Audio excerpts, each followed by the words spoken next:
문서병은 다 왔나? 이거 뭐였지?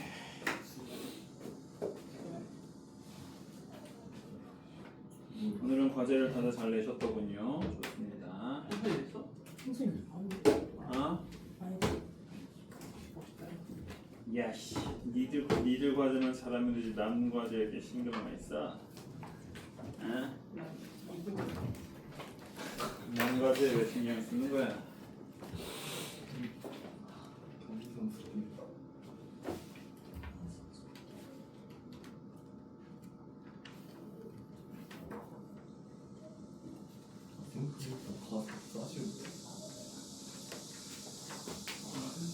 질문을 받아볼까요?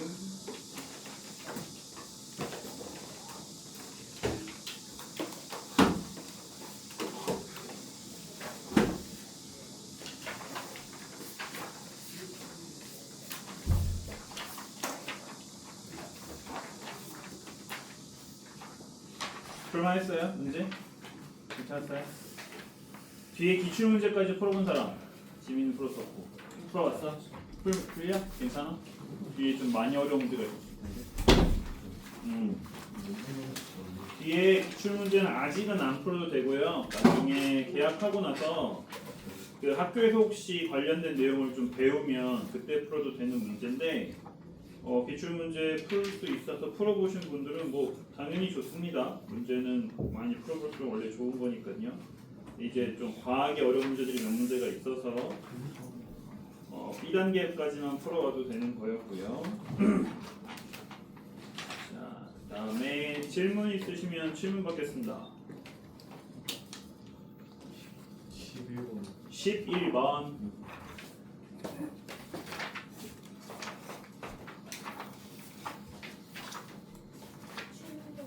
네, 기출문제 좀 이따가 순서대로 쭉 할 테니까 질문하세요. 56번이요. 디글리에 56번에 이득과 리을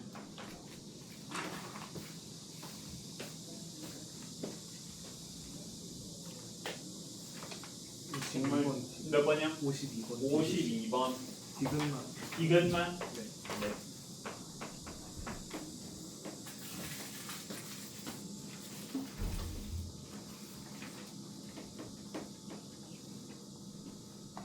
오, 질문이 이렇게 없어? 와우. 네? 16번에 17번도 16번, 17번이요?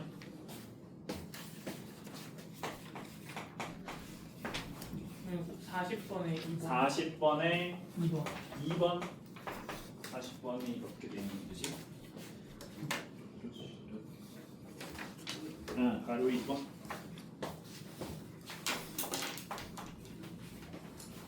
19번도 몇 번이요? 19번 19번 문제 19번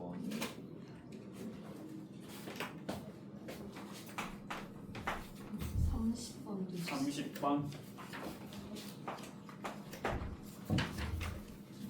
47번 47번 51번 51번 그렇죠? 13번의 디귿 그렇죠? 이번 단어에 좀 어려운 단원이었어요. 50번도 50번 기출문제 풀어왔어? 사실 제가 지난번에 알려준 내용으로는 기출문제를 풀기가 쉽지 않았을 텐데 자 일단은 진행을 하고 또 추가 질문 있으면 또 받겠습니다. 11번 보시죠. 11번 제일 처음 맞지? 자 11번에 보면은 자석의 N극을 멀어지게 하고 있다 이렇게 나와 있죠. 자 밑에 보면은 기역에 코일을 통과하는 자기장. 자 여기서 말하는 코일을 통과하는 자기장은 누가 만드는 거죠? 이 코일을 통과하는 자기장은 자 누가 만드는 자기장이에요? 코일이 만드는 자기장이에요? 자석이 만드는 자기장이에요? 자석이 만드는 자기장이에요. 알겠죠? 코일을 통과한다고 생각해서 코일이 만든다고 생각하면 안 됩니다. 알겠죠? 만약에 코일을 만드는 자기장을 했다면 코일이 만드는 자기장 썼을 거예요. 알겠지? 그래서 얘는 자석이 만드는 자기장을 말하는 겁니다. 그래서 이 자석이 코일에게서 어떻게 되고 있는지를 이제 보면 되는데 지금 문제에서 뭐라고 하고 있어요? 이 자석이 어떻게 되고 있다? 코일에서 멀어지고 있다고 했지, 그지? 당연히 자석에 가까운 데서 자기장이 더 강하겠지. 얘가 멀어지면 이 코일이 느끼는 자기장은 어떻게 될 수밖에 없다? 약해질 수밖에 없겠죠, 그죠? 때문에 기억에 자 코일을 통과하는 자기장의 세기는 감소한다고 올바른 표현이 될 거고요. 니은에 자석과 코일 사이에 밀어내는 힘이 작용한다. 자, 지난번에도 강조했지만은 전자기 유도는 왜 발생한다? 자, 전자기 유도에 발생하는 이유는 무엇이다? 바로 자석의 움직임을 뭐하기 위해? 방해하기 위해서다. 자, 이게 핵심이에요. 자석의 움직임을 방해하는 게 전자기 유도가 일어나는 이유입니다. 그죠? 그러면 얘가 지금 멀어지고 있잖아, 그지? 얘를 방해해야 되지. 어떻게 해야 되겠어? 힘이. 그렇지. 가지 못하게 당겨야 될 거 아니야. 이해되시죠? 때문에 자, 밀어내는 힘이 아니라 어떤 힘이 작용해야 된다? 잡아당기는 힘, 인력이 작용해야 된다. 알겠지? 그래서 이걸 이해하는 게 되게 중요해. 자석의 움직임을 방해하는 게 목적이라는 게 전자기 유도를 설명하는 가장 기본적인 원리예요. 이해되시죠? 디귿. 자, 그러면 뭐 답은 디귿밖에 안 남게 되는데, 자 이제 얘를 잡아당겨야 되니까, 자 여기 얘 극이 N극이잖아, 그지? 잡아당기기 위해서 무슨 극이 만들어져야 돼? 여기 왼쪽에 S극이 만들어져야 되겠지? 자 이제 자 S극 반대쪽에 N극이 될 테니까, 자 이렇게 오른손 모양을 맞춰가지고 도전을 돌려보게 되면은, 자 지금 제가 코일을 막 그렸는데 원래는 이제 코일을 좀 제대로 그린다고 하면 이런 식으로 감겨 있는 모양이 나와 있게 되고요, 그죠? 자 이렇게 감기는 거니까 전류가 어떻게 돼야 돼요? 뒤에서 앞으로 위로 이렇게 넘어오게 되죠, 그죠? 자 그러면 왼쪽에서 아래로 이렇게 흐르게 될 테니까, 자 여기에 A가 있고 저항 R이 있고 B가 있죠. 그래서 순서는 A, R, B 순으로 흐른다라고 구할 수 있습니다. 자 요거만 이해해도 사실은 전자기유도와 관련된 많은 문제들 쉽게 풀 수가 있거든요. 그죠? 자석의 움직임을 방해하는 게 문제. 이해되시죠? 이해됩니까? 13번의 디귿. 자, 그러니까 방금 우리 얘기했었던 것처럼 결국 핵심은 뭐냐면 전자기유도가 일어나는 이유는 자석의 움직임을 방해하는 거죠. 그러면 가까이 올 때와 멀어질 때 서로 어떻게 돼야 돼요? 작용하는 힘이 달라져야 되는 거예요. 자 여기 보면은 13번에 자석이 이렇게 흔들리고 있어. 야 흔들리고 있냐 안 흔들리고 있느냐 이건 별로 중요한 게 아니야, 그지? 얘가 어떻게 움직이는 모양은 별로 중요하지 않아요. 핵심은 뭐다? 자석이랑 코일이, 그지? 가까워지고 있는지 멀어지고 있는지가 중요한 거야. 이해되지? 야 위에 여기 아래쪽에 극이 안 나와 있으니까 얘를 예를 들어서 N극이라고 한번 해보자. 얘가 점점 가까이 오고 있어. 얘 뭐 하고 싶어 해? 뭐 하고 싶어 하겠어? 오지 못하게 방해하고 싶지, 그지? 그러면 무슨 극이 만들어져야 돼? N극이 만들어져야 돼. 맞아? 오지 못하게 밀어내야 될 거 아니야, 그지? 그런데 얘가 이 중간을 넘어서 멀어지고 있어. 이렇게 반대쪽으로 넘어갔어. 그러면 이제 어떻게 해야 돼? 반대로 얘가 이게 가고 있으니까 역시 가지 못하게 만들어줘야 되겠지, 그지? 그러면 여기 극이 뭐가 돼야 돼? S극이 돼야 되는 거야. 그러면 당연히 극이 바뀌면 전류의 방향 바뀔 수밖에 없겠지, 그지? 이것은 그냥 이걸 물어본 거죠. 이해되십니까? 자 16번. 자 우리 지난번에 자 일단 기억은, 자 일단 기억, 가와 나의 유도전류 방향을 비교하래요. 자 가와 나의 달라진 점이 무엇입니까? 달라진 점 뭐예요? 그렇죠. 자석의 아래쪽에 극이 달라졌죠, 그죠? 근데 둘 다 어떻게 되고 있어요? 자석이 가까이 오고 있어요, 그죠? 어떻게 된다고? 밀어내야 된다고 했지, 그지? 그러면 가에서는 코일에서 자, 극이 어떻게 생겨야 돼? 위쪽이 무슨 극? 그렇지. n극이 가까이 오고 있잖아. 그지? 얘를 밀어내기 위해서 위쪽이 무슨 극? n극이 만들어져야 될 거고, 반대로 나에서는 어떻게 돼야 되겠어? s극이 가까이 오고 있으니까. 그렇지. s극이 생겨줘야지. 자, 극이 반대로 생겼지? 전류방이 어떻게 돼야 돼? 반대가 돼야 되겠지? 자, 니은의 유도전류의 세기. 자, 이건 너희들 외워줘야 돼. 유도전류의 세기 결정하는 세 가지 요인 뭐뭐뭐였어? 뭐였니? 자, 코일의 가문수. 자, 근데 여기 나와 있는 그림들 중은 다 코일이 한 번씩밖에 안 담겨 있지, 그지? 그러니까 얘는 볼 필요 없는 거고. 두 번째, 움직이는 속력 얼마나 빠른가. 자, 이건 나와 있어, 그지? 자, 가에선 속력이 몇이라고 나와 있고, V라고 나와 있고, 그지? 그 다음에 나는 EV라고 나와 있는데, 다는 멈춰 있잖아, 그지? 자, 그러면 당연히 제일 센 게 누구고? 전류가 제일 센 거 나가 되는 거고, 그지? 그 다음이 가고, 다는 전류가 흐른다, 안 흐른다? 안 흐른다. 자, 세 번째가 뭐였어요? 그렇지. 자석의 세기였죠. 자석 자체가 세냐, 안 세냐. 맞지?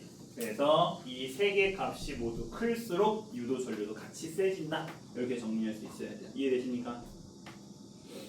자, 방금 얘기했던 것처럼 유도 전류 흐르지 않는 게 하나 있죠? 그렇지. 자, 유도 전류, 전자기 유도를 우리가 뭐라고 설명했었냐면 중학교 과정이든 고등학교 과정이든 항상 변화가 일어나야 유도 전류가 흐른다가 핵심이야. 변화가 일어나야 돼. 그 말은 멈춰있는, 즉 변화가 없을 때는 유도 전류가 흐른다, 안 흐른다? 안 흐른다라는 걸 이해할 수 있어야 되겠지. 이해되니? 자, 17번. 야, 그러면 17번에서 달라진 점은 뭐냐? 그렇지. 자석을 하나 붙였다, 두 개 붙였다. 뭐가 달라진 거야? 자석의 세기가 달라진 거지. 어느 쪽이 더 유도 전류가 세겠어? 두 번째 실험이 더 세겠지. 그런데 자, 그거 빼고는 전부 다 어때?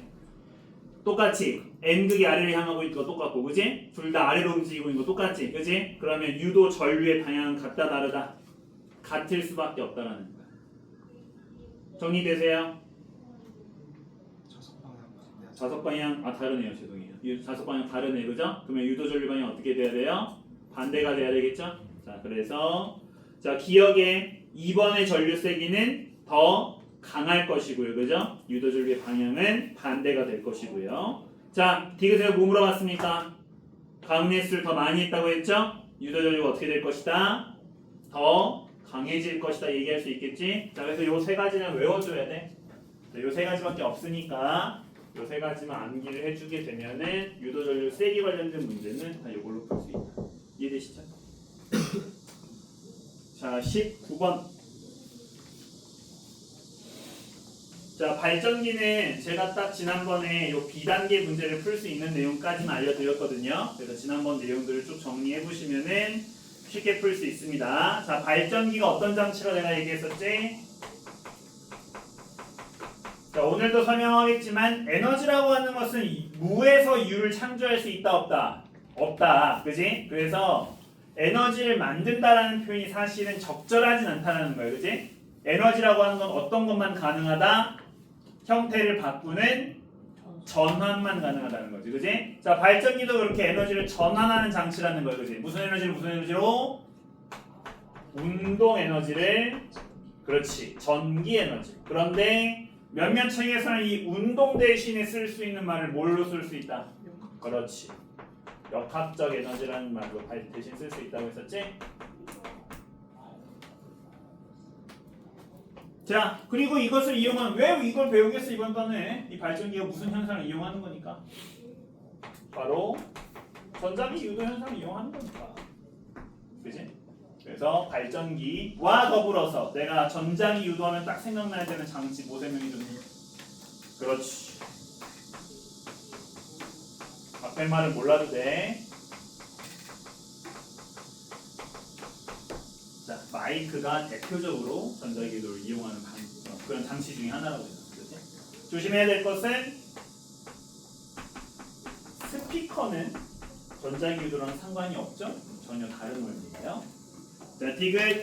자, 손잡이를 시계 방향으로 돌리면 자, 이건 앞에 있는 말은 중요한 게 아니야. 뒤에 있는 말이 중요한 거지. 자, 전구에는 방향이 일정한 전류가 흐른다. 자, 내가 발전기에서 만들어주는 전류의 특징으로서 뭘 설명했었어? 교류라는 말을 설명했었어. 교류. 그치? 무슨 뜻이야? 방향과 크기가 어떻게 되는? 계속 변하는 전류다. 알겠지? 발전기에서 무조건 뭐가 바뀐다? 방향과 세기가 계속 바뀐다는 걸 알겠지? 이건 기억해 주세요. 자, 그래서 19번은 이렇게만 정리하면 풀 수 있는 문제였고요. 30번.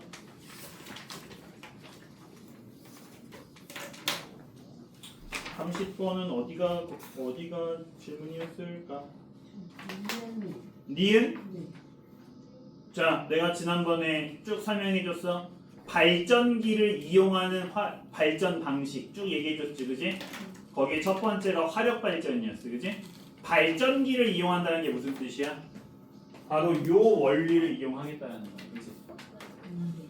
무조건 운동 에너지가 전기 에너지로 바뀌는 과정이 들어가 있고, 자, 그렇게 바뀌는 원리가 뭐다? 전자기 유도다. 알겠지? 그래서 발전기를 사용한다라는 말은 전자기 유도 현상을 이용한다라고 얘기할 수 있다는 거예요. 이해되시죠? 그 다음에 40번.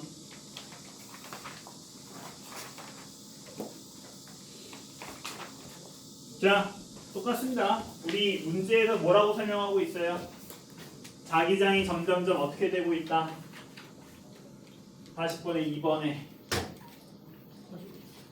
자, 읽어보시면 두 번째 줄에 뭐라고 나와 있어요? 자기장이 위쪽 방향으로 크기가 점점 커지고 있다라고 얘기했었죠, 그죠?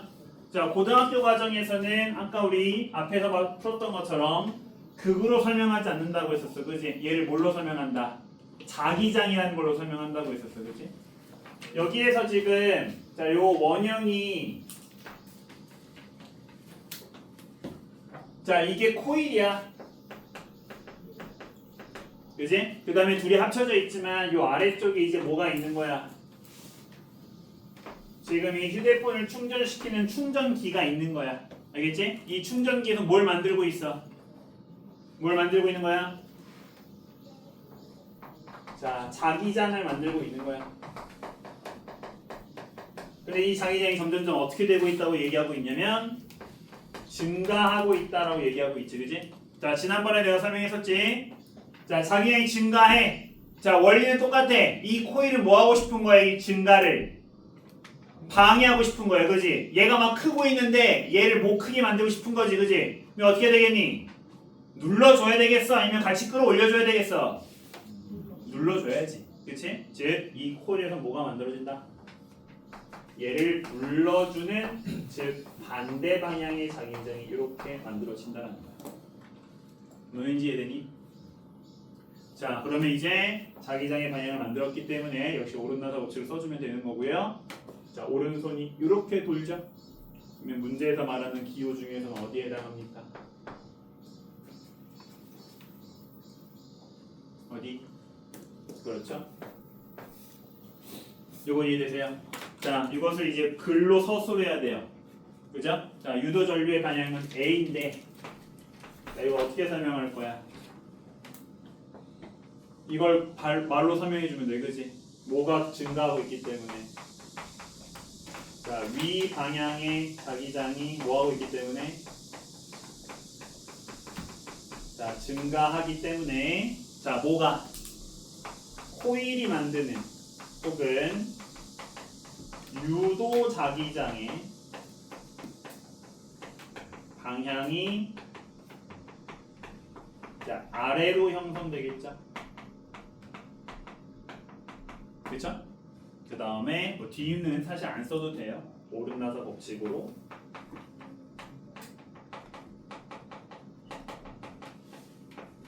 전류의 방향을 A로 구할 수 있다. 자, 요건 써도 되고 안 써도 됩니다. 자, 코일의 자기장만 이렇게 써줄 수 있으면 전자됐다.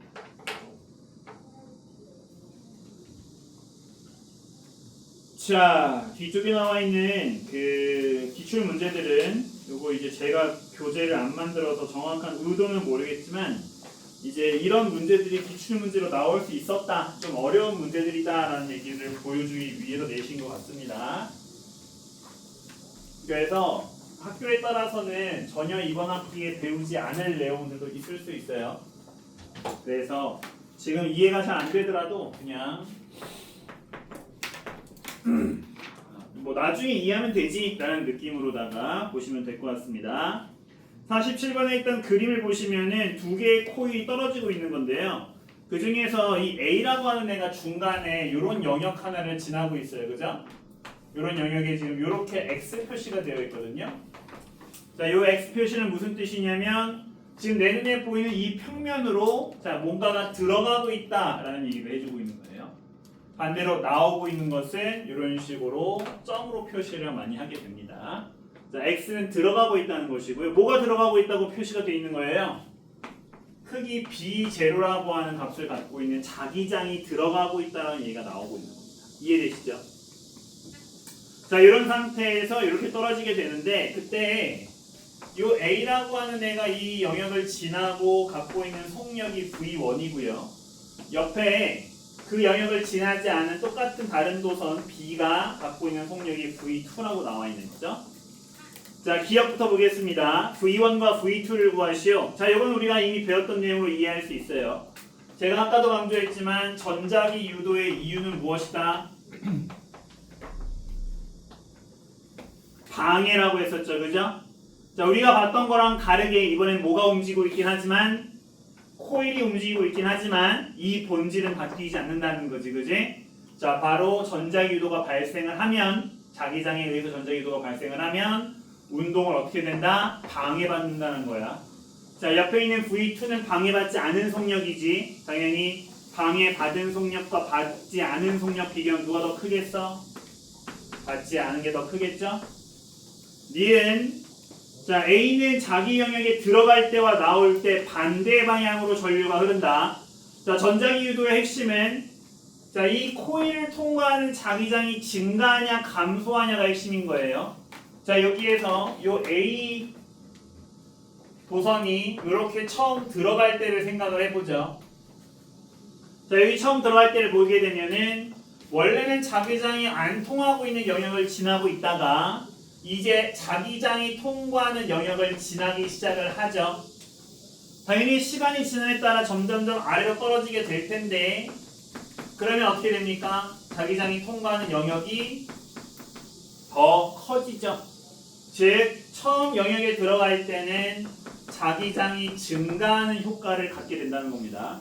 하지만 자, 밑에 빠져나올 때는 이제 어떻게 되죠? 자, 이때는 자, 더 많은 영역이 안에 들어가 있다가 시간이 지남에 따라서 어떻게 된다? 그 영역의 크기가 줄어들게 되죠. 자기장의 크기가 어떻게 되는? 감소되는 효과를 갖게 되는 거예요. 자, 당연히 증가, 감소. 자, 방향이 다르게 만들어질 수밖에 없겠죠. 디귿에 A가 점선 부분까지 낙하는 동안 역학적 에너지는 보존된다. 자, 이것도 이제 에너지와 관련된 내용을 어느 정도 알아야 되는데 역학적 에너지가 보존된다라는 말은 여러분들 나중에 또 배우시면 아시겠지만 또 중학교 때 배웠던 걸 기억하시는 분도 계시겠지만 마찰하지 않을게요. 운동을 방해하는 힘이 없다라는 뜻입니다. 그런데 제가 방금 위에서 뭐라고 했죠? 전자기유도는 왜 생긴다? 그렇죠. 운동을 방해하기 위해서 발생한다라고 했었죠. 그죠? 전자기유도 자체가 운동을 방해하는 힘을 발생시키기 때문에 전자기유도를 겪은 물체는 절대로 역학적 에너지가 보존될 수 있다 없다? 없다라고 얘기할 수 있어요. 자, 자세한 건 얘기하지 않고 요거 하나만 알고 있으면 되는 문제였고요. 그 다음에 50번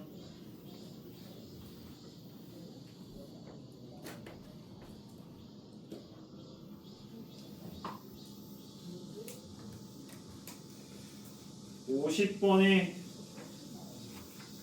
전체가 질문인 건가요? 그래서 기억 질문을 바로 이해할 수 있습니다. 기억 질문. 그죠? 자, P와 Q에서의 속력을 비교해요. 그런데 방금 우리가 무슨 얘기 계속했지? 전자기 유도를 받으면 운동을 방해한다고 그랬지? 그러면 처음 P에 도착했을 때랑 코일을 지나면서 전자기 유도를 쭉 받아서 Q를 지날 때랑 어디가 더 빠를 수밖에 없다? 그렇지. 처음 들어갈 때가 더 빠를 수밖에 없겠지.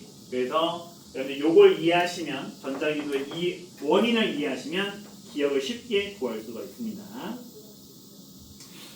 자, 그 다음에 니은에 P를 지날 때, 자, P를 지날 때는 어떻게 됩니까? 가까운 면에 ND 제동 맞죠? 그죠? 그러면 어떻게 돼요? 왼쪽에 엄지손가락을 걸고 요렇게 돌리면 되는 거지, 그지? 요렇게, 아니지. 지금 P를 지날 때잖아, P를 지날 때.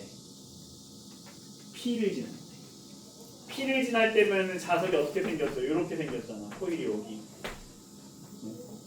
아니지, 방금 뭐랬어? 방해해야 된다고, 그치? 여기 무슨 뜻대야? 그래. 근데 왜 오른쪽이야? 이렇게 해야지. 맞지? 요렇게 가. 이해되시죠? 자, 그러면 어떻게 돼요? 전류가 요렇게 위로 올라가서 오른쪽으로 흐르죠? 맞습니까? 이해 안 되면 물어봐야 돼요. 자, 요 감기는 방향 잘 판단할 수 있어야 되고요. 때문에 전류의 방향은 A 저항 B가 되어야 됩니다. 자, 이번엔 반대로 Q를 지날 때예요. 자, 요렇게 지나가고 있죠. 그죠? 자, 그러면 어떻게 됩니까? 왜요? 이해가 안 되고 같아요. 이해가 안 돼? 문제에서 P를 지난다고 했어. 그림 보이지? P를 지날 때 보면 자석이 N극이 오른쪽을 향하고 있어. 그리고 얘는 어디서부터 내려왔냐면 왼쪽에서부터 내려왔어. 그치? 얘 어떻게 움직이고 있겠어? 오른쪽으로 움직이고 있겠지. 그러니까 이 코일은 어떻게 해야 돼? 얘를 보이지 못하게 그렇지 밀어내야 되지. 그치? 여기가 무슨 극이 돼야 돼? N극이 돼야 되죠. 여기까지 이해됐죠?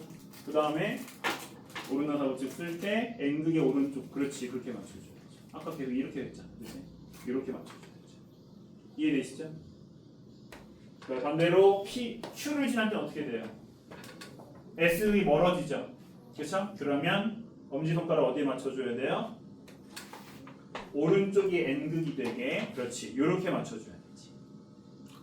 맞지? 그런데 문제에서 디귿에서 뭘 물어봤어? 유도 전류에 의한 자기장. 이게 무슨 뜻이야? 유도 전류에 의한 자기장. 이게 무슨 뜻이지? 누가 만드는 자기장을 말하는 거야? 아니지. 다시. 야, 자석이 만드는 자기장이랑 코일이 만드는 자기장을 잘 구분해야지. 그치? 얘가 멀어지고 있어서 여기에 N극이 생겼잖아. 그치? 우린 방금 이거 가지고 푼 거잖아. 그치? 유도 전류에 의한 자기장은 누가 만드는 자기장이다? 코일이 만드는 자기장인 거야. 내 말 이해돼? 자, 그러면 N극이 오른쪽을 향하고 있지? 근데 우리 이 엄지손가락이 N극의 방향이기도 했지만 무엇의 방향이기도 했어? 자기장의 방향이기도 했지. 그치? 때문에 자기장이 이렇게 왼쪽에서 오른쪽 방향으로 생기게 되는 것이고요. 그러면 여기가 P고 여기가 Q죠? 이해됩니까? 이렇게 구하는 문제가 50번 문제고요. 저는 개인적으로는 이 50번 문제는 좀 중요하다고 생각을 합니다.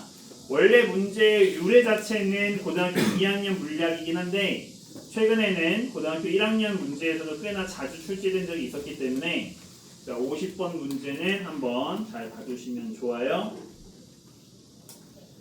51번은 사실 설명을 하면 너무 길어지기 때문에 간단하게 결론만 얘기하겠습니다. 개인적으로 원리가 궁금하신 분들은 저한테 따로 물어보시면 좋고요.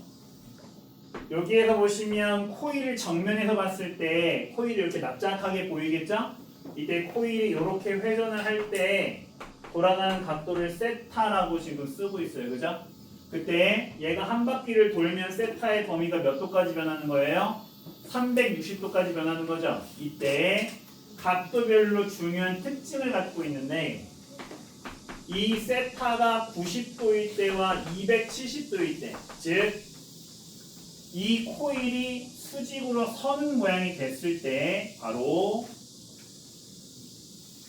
전류의 세기가 순간적으로 0이 되며 이때 전류의 방향이 바뀌게 됩니다.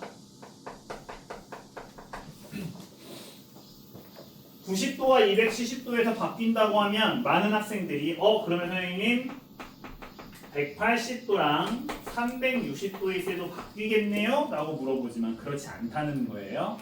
오히려 이때는 전류의 방향이 바뀌지 않고 전류의 값이 최대가 되는 특징을 갖고 있는데 이게 왜 그렇습니까? 라고 물어보면 설명하는 데만 한 20분 걸릴 수도 있거든요.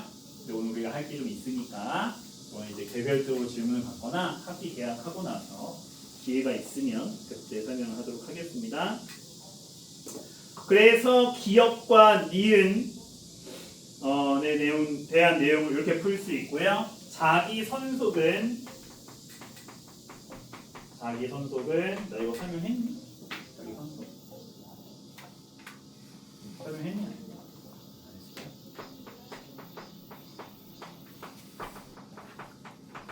제가 이 문제를 여러분들이 안 풀 줄 알고 뒤에 있는 필요한 내용들을 설명을 안 하는 게 많거든요. 그래서 이런 값을 갖고 있기 때문에 자, 넓이가 최대가 되는 90도와 270도일 때 자기 손속도 최대가 되는 특징을 갖고 있습니다. 사실 여러분들 제가 알려드린 내용으로는 이 51번을 풀 수가 없어요.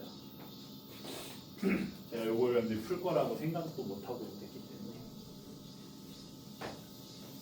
이렇게 열심히 해오다니.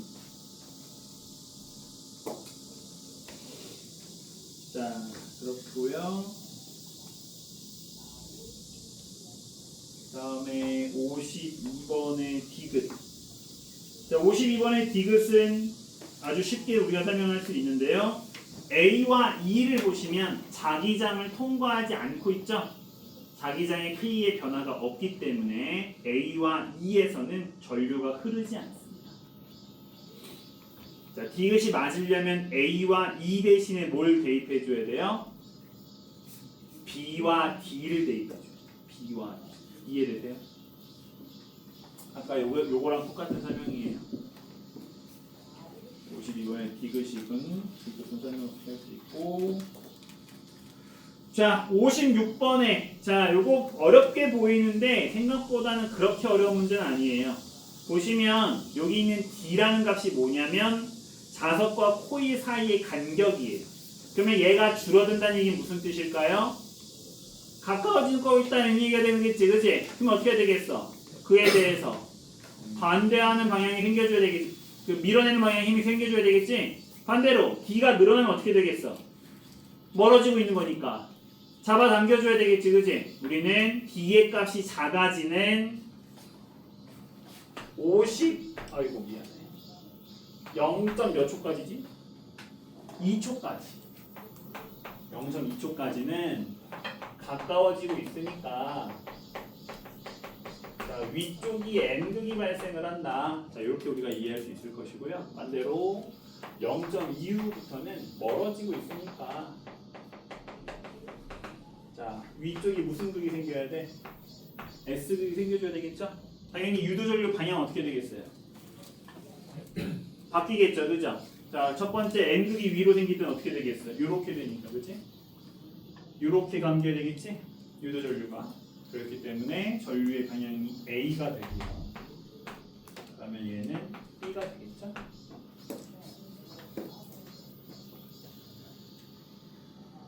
자, 디귿에서 0.2초일 때 A와 B는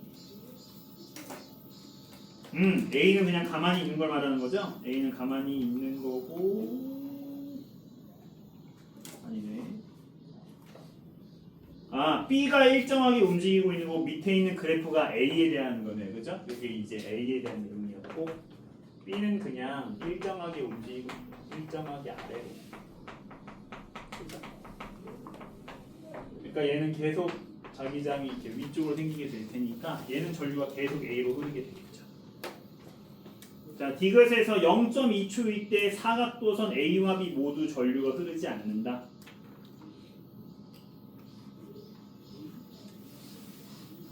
자, B는 계속 어떻게 되고 있었다고 했어요? 0.2초, 2초에서도 계속해서 아래로 움직이고 있다. 이렇게 얘기가 나와 있죠, 그죠? 당연히 전류가 계속 흘러줘야 될 것이고요. 리을에 0.4초일 때 A와 B의 전류의 방향은 A로 동일하다. 방금 A의 경우는 어떻게 됐죠? 0.2초 이후부터 위로 올라가기 시작했기 때문에, 그죠? 전류의 방향이 뭐로 바뀌었어요? B로 바뀌었죠.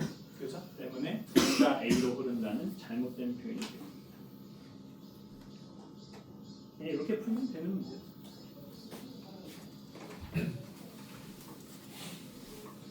자, 그래서 뒤에 있는 기출문제 풀어보신 분들은 아주 잘하시긴 했는데 아마 제가 알려드린 내용만으로는 풀기가 좀 쉽지 않았을 거고 중간중간 이건 왜 그렇지? 라는 의문이 드는 것들은 개별적으로 질문을 좀 해주시면 더 좋을 것 같습니다. 자, 그렇구요. 나 이거 불렀니? 다행이다. 테스트 빠르게 볼까요? 오늘 할 내용이 적긴 한데 그래도 시간을 써야 되니까.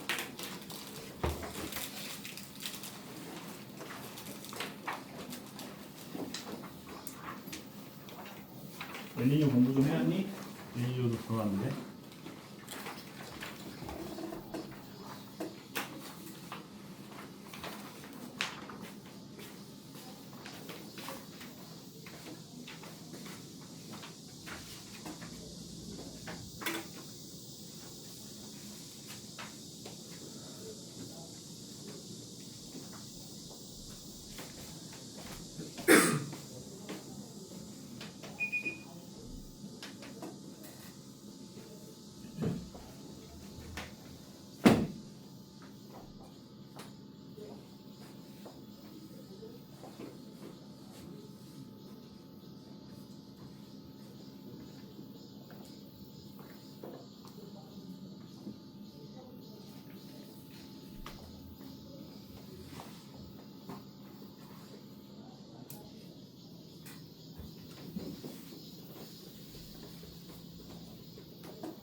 네.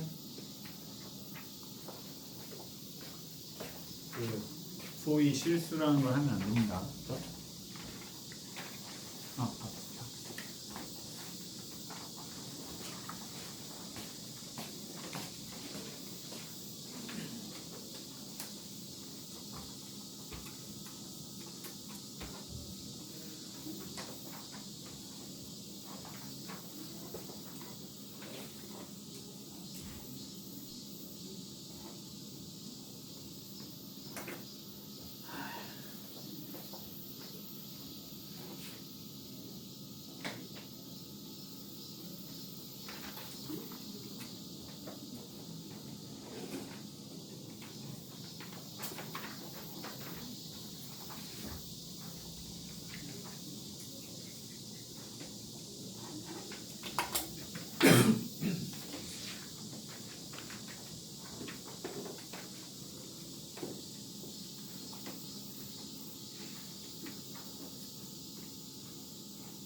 커트라인은 30점이었죠?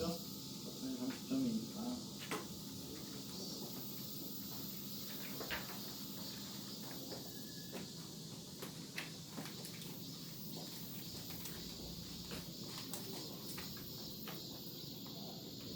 아니야?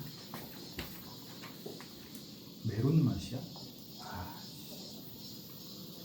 메론 맛? 제가 나름 다이어트 중이라 과자를 올렸어요. 웃겨? 다이어트 얼마나 힘든지 알아? 저런 마르는 잘 모르겠지만 2달 동안 얼마나 힘들었는지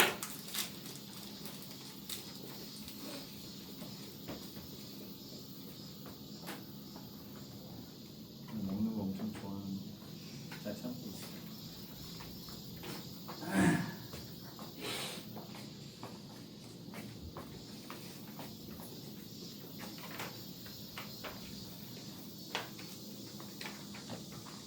됐어? 낼 거야?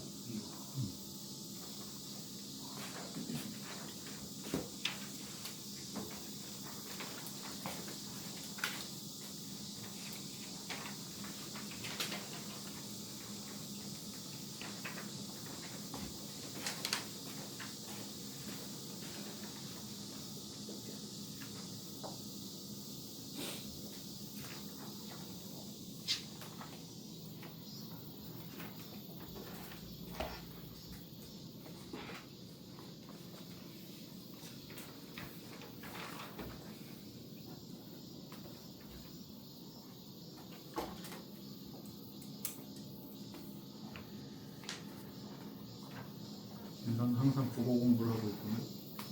오늘 국어 학원도 가니? 숙제를 안 해서 지금 하고 있는 거니? 아니 모의고사 해야 되는 컴퓨터. 아, 항상 국어를 하고 있다.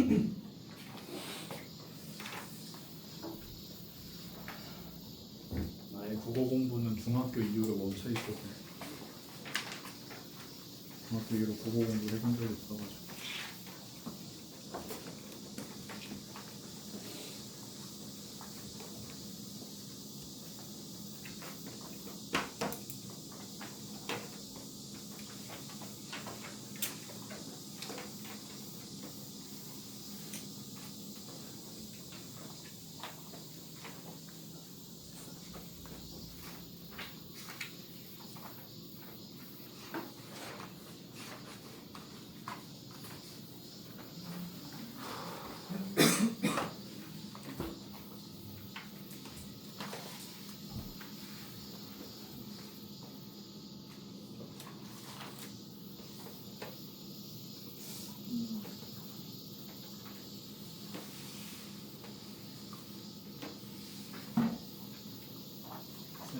네. 점수 평균 나와요?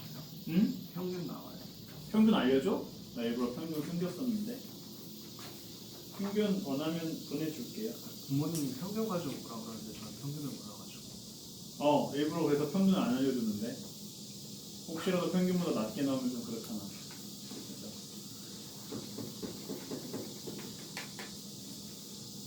저 평균 그 문제 안 남았었는데 점수만 나왔는데. 그래요? 평균 갔었어? 평균이 맞다는데. 아 그래? 내가 실수로 보냈을 수도 있어. 이건 좀 확실하게 안 보냈어. 뭐 방학 때 테스트가 뭐 평균 중요합니까? 그죠? 학기 중에나 중요하지.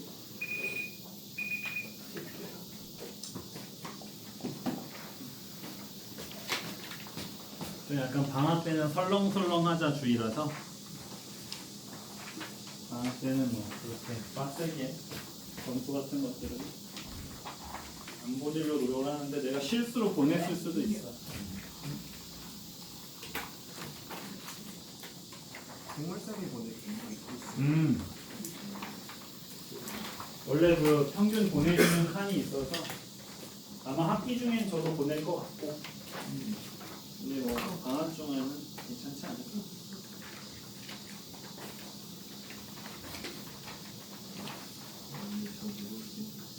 아주 잠깐만 오늘 할 거 조금만 하고 쉴게요. 앞에 질문을 좀 많이 받은 편이라 시간을 좀 써서 조금 나가야 될 것 같으니까.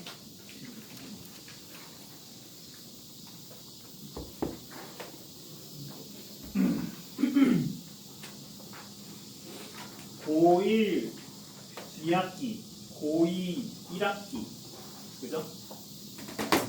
제가 어렸을 때부터 과외를 많이 했거든요. 지금 학원 강사 되기 전부터.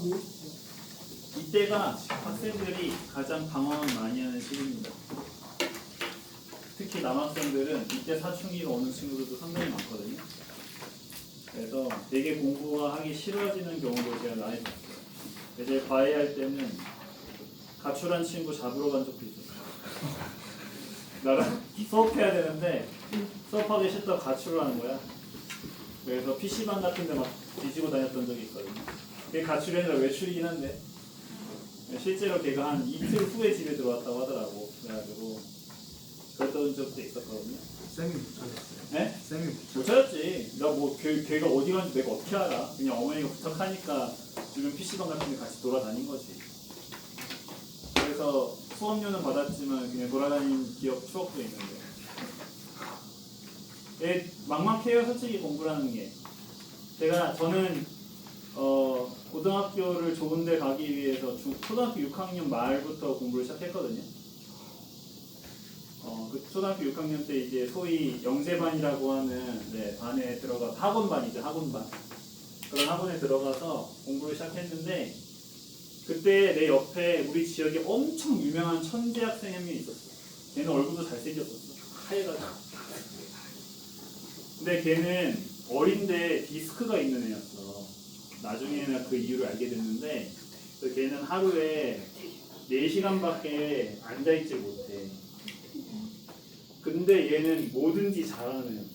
수학도 우리 지역에서 압도적 1등인 애였고 과학도 엄청 잘하는 애. 얘 옆에서 앉아서 시험을 봤는데 그날따라 내 시험 성적이 좋은 거야. 그래서 어떤 칭찬을 받았게? 컨닝을 잘했구나 라는 칭찬을 실제로 교무실에서 받은 적이 있어요. 얘 옆에 앉았다가 얘 당연히 100점이었고 내가 그날따라 좀 잘해가지고 난 진짜 억울했거든. 나 걔랑 별로 안 친해서 걔 걸 보지도 않았어. 근데 내가 좀 잘 나왔다고 당연히 컨닝했다고 생각을 한 거야. 내가 그렇게 잘한 친구가 아니었다는 거죠. 그런데 그래도 3년 그렇게 꼬라박으니까 되긴 되더라. 나름 좋은 학교를 잘 갔습니다. 그죠? 좋은 학교 잘 갔고 뭐 제가 고등학교 조기 졸업했다고 하면 사람들이 다 천재인 줄 알거든요. 우리 학교에선 당연한 일이었어요. 우리 학교에 그냥 정규 과정이었습니다. 조기 졸업이. 저는 경기과학고 나왔거든요. 이런 얘기하면 다 천재인 줄 알거든요. 아닙니다. 저는 컨닝을 의심받을 정도로 못한 친구였어요. 그래서 3년 동안 그래서 제가 그 과학을 들어도 모르겠는 거야. 특히 수학 파트는 진짜 하나도 모르겠는 거야. 제가 그때 했었던 방법은 노트 필기를 알 때까지 하는 거였어요. 노트 필기. 그러니까 내 나름대로 정리를 하는 거. 그래서 제가 노트 필기를 중학교 3년 동안 한 13권 정도로 썼습니다. 13권이 과목별로 각각 13권이니까 물화생지 4과목씩이니까 전체 한 50권 정도 쓴 거죠. 나중에 보니까 이렇게 노트만 이렇게 올라왔어요. 물론 이사하면서 쓰레기로 다 버려버려서 증거는 없지만, 그래서 좀 답답할 수 있거든요. 공부하시다 보면 답답할 수 있는데 그 벽을 뚫기가 원래 좀 힘들고요. 근데 두드리다 보면 뚫리더라고요. 뚫립니다. 시험 잘 봤다고 컨닝하는 거 취급당하던 제가, 그죠? 지금은 어디 가서 제 학력 말하면 천재 소리 듣거든요. 솔직히 민망한데 그렇게 변할 수 있다는 거죠. 물론 제가 멍청했다는 사실은 절대로 아닙니다. 그죠? 제가 그 영재반에 들어갈 수 있었던 이유는 나름 입반 테스트를 통과했기 때문이었겠죠? 나름 제가 또 재능이 있었겠죠? 그죠? 아예 뭐 제로에서부터 시작해도 된다 이런 뜻은 아니지만 그래도 그렇게 올라갈 수 있다는 거죠. 제가 그 말했다 아까 그 친구는 어릴 때부터 너무 오랫동안 앉아서 책을 봐가지고 초등학교 때 이미 허리가 망가진 친구예요. 그러니까 그게 잘하지, 그치? 그냥 하루에 4시간밖에 못 앉아있는데 우리 지역에서 제일 공부를 잘하는 애였어. 잘생기기도 잘생겨가지고 약간 좀 불공평했어. 키도 컸거든 그때. 키 크고 얼굴 하얗고 잘생겼는데 공부도 잘해. 딱 하나 치명적인 약점, 허리가 약하다. 그거밖에 없어. 허리가 약한데? 허리가 약하면 뭐라는 뜻이야? 조가 자, 4강 조금만 하고 쉴게요. 자, 오늘 할 내용은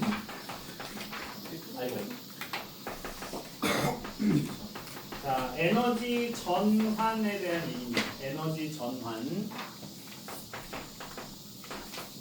여기 앞에서도 얘기했지만 에너지의 뜻이 뭐예요? 에너지의 뜻? 우리 중학교 때 뭐라고 배웠었냐면 일을 할 수 있는 능력입니다. 일을 할 수 있는 능력. 다만 여기서 말하는 일은 뭐예요? 우리가 평소에 말하는 일이 아니죠. 그렇죠? 얘는 우리가 평소에 말하는 일이 아니라 과학적인 일이에요. 그렇죠? 우리 과학에서 일을 뭐라고 배웠었죠? 과학에서 일은 바로 힘 곱하기 거리. 자, 말로 굳이 풀어보자면 이동 방향의 힘으로 어떤 물체가 일정 거리만큼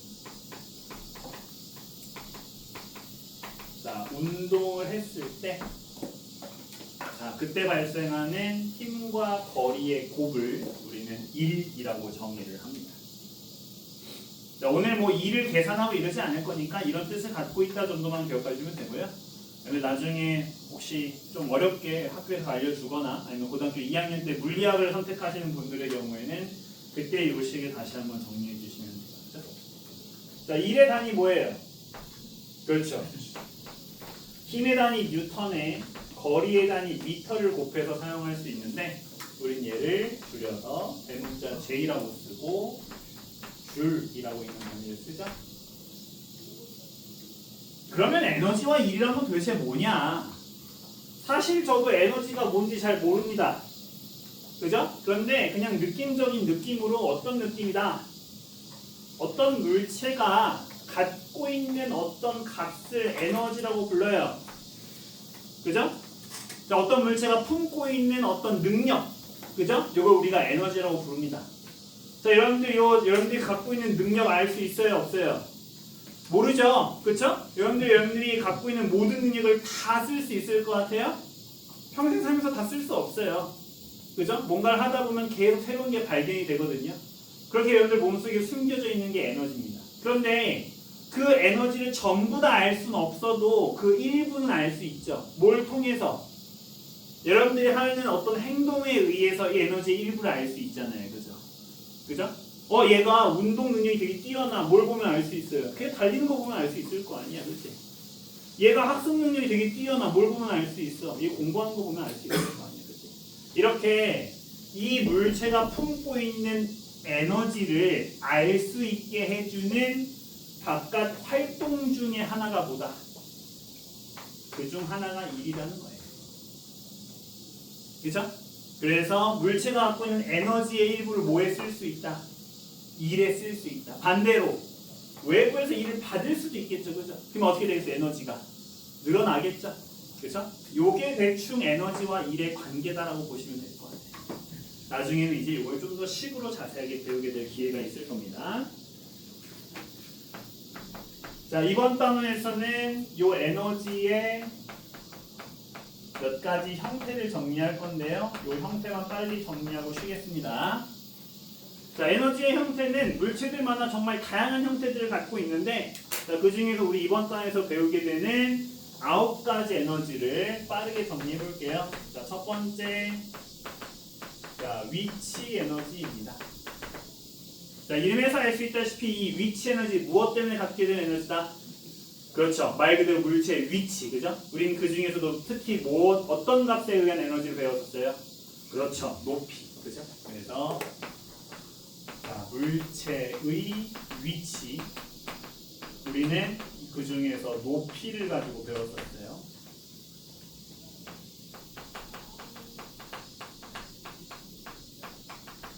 이제부터 에너지 그냥 E라고 쓸게요. 여러분들도 E라고 쓰세요.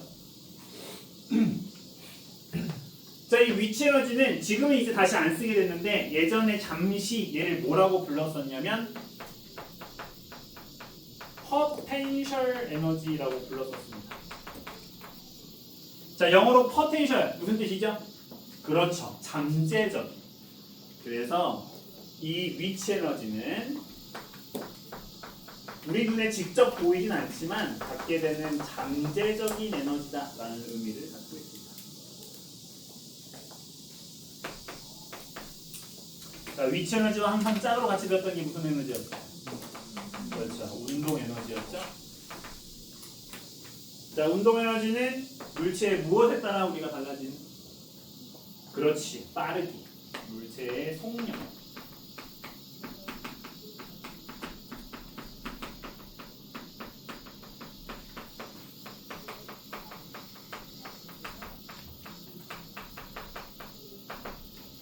자, 그래서 우리가 이 운동 에너지 식도 배웠었죠. 그죠?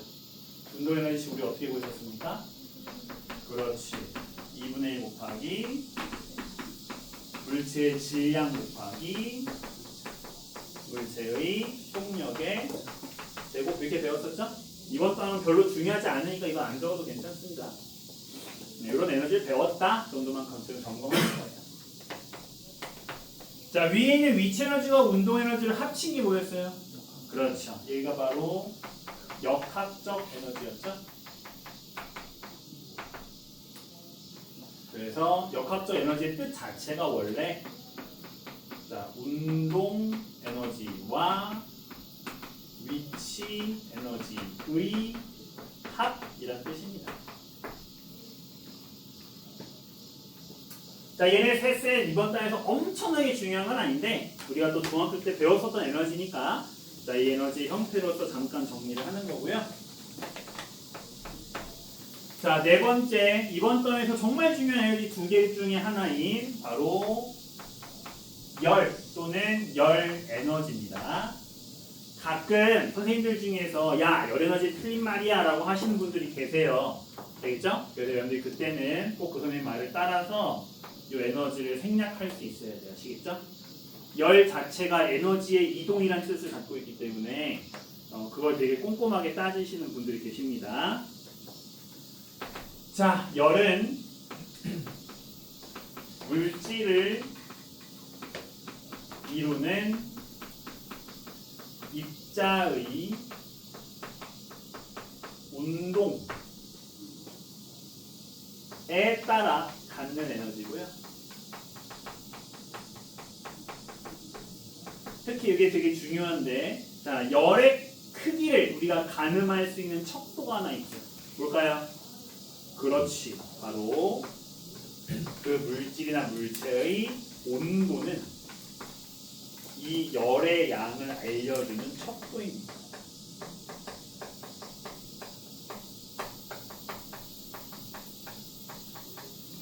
자, 그와 동시에 열의 아주 중요한 성질이 또 하나 있죠?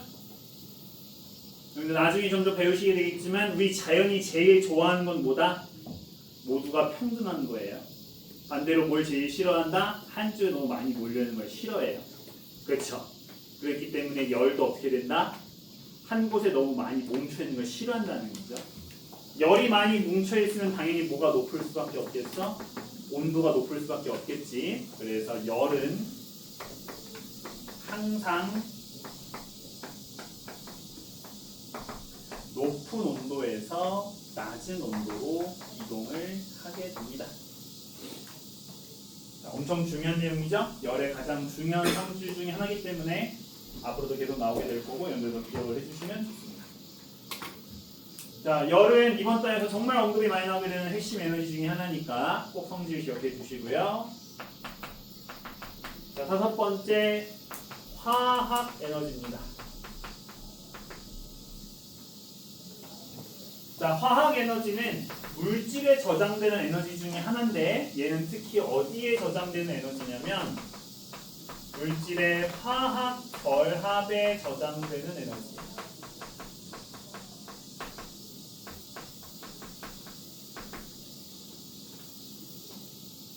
그래서 물질이 구조가 복잡할수록 일반적으로 크다는 특징을 갖고 있습니다. 자, 이건 뭐 엄청 중요한 건 아니에요.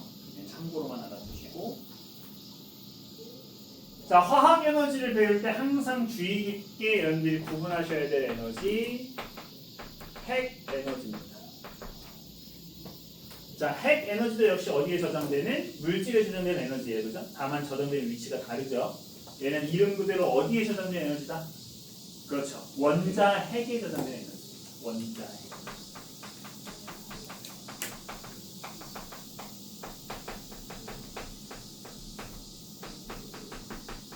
자, 핵 에너지를 우리가 직접 관찰할 수 있는 반응을 우리가 특별히 뭐라 부른다?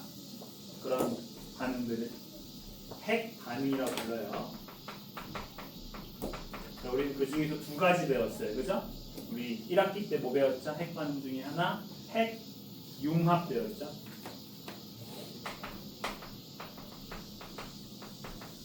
그리고 지난 시간에 아주 잠깐 핵 분열. 그렇죠. 자, 이런 애들을 통틀어서 우리가 핵 반응이라고 하는데요. 자, 얘네 둘 다 에너지가 발생한 원리로서 뭘 배웠죠? 핵 융합할 때 여러분들 에너지가 왜 발생한다라고 배웠었어요? 그렇지, 질량 결손이라는 말을 배웠죠? 핵 반응의 공통점, 질량 결손에 의해서 자, 대량의 에너지가 발생한다라는 것이 두 반응의 공통점이라고 보시면 될 것 같습니다.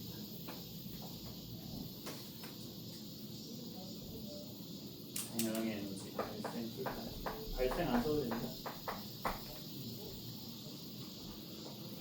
자, 얘네 둘은 둘 다 물질에 저장된 에너지인데 분명히 차이점을 갖고 있기 때문에 그죠? 자, 둘을 정확하게 구분해 주는 게 중요하고요. 자, 7번 빛 에너지. 자, 이름 그대로 빛에 의해서 발생한 혹은 빛이 갖고 있는 에너지죠? 그죠? 그래서 자, 빛에 대해서. 근데 우리 빛에 대해서 앞에서 다시 한번 배운 적이 있었어요. 그죠? 우리 이제부터 빛이라는 표현 대신에 과학에서는 어떤 말을 주로 많이 쓸 거다? 전자기파라는 표현을 쓴다고 했었어요. 기억나십니까? 우리 지난 시간에 전자기파의 종류 대표적인 거 3개 배웠죠. 그죠? 뭔 배웠죠? 그렇죠.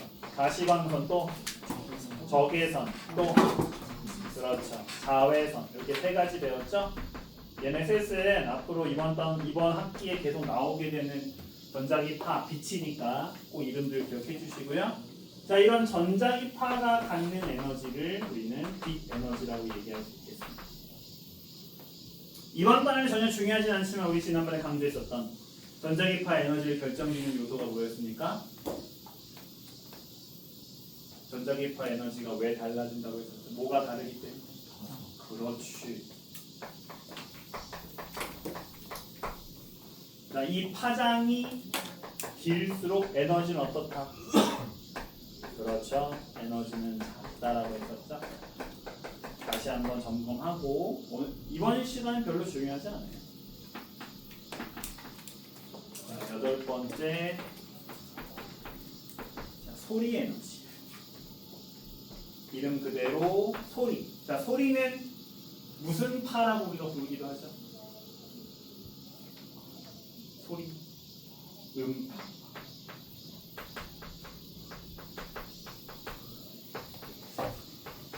자, 음파가 전달되기 위해서 꼭 뭐가 필요하죠? 그렇죠. 이걸 전달할 수 있는 물질이 필요하죠. 바로 이 음파를, 파동을 전달하는 물질인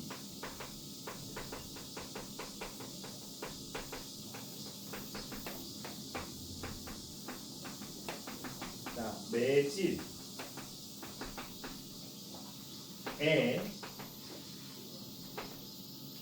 으라고 쓸게요.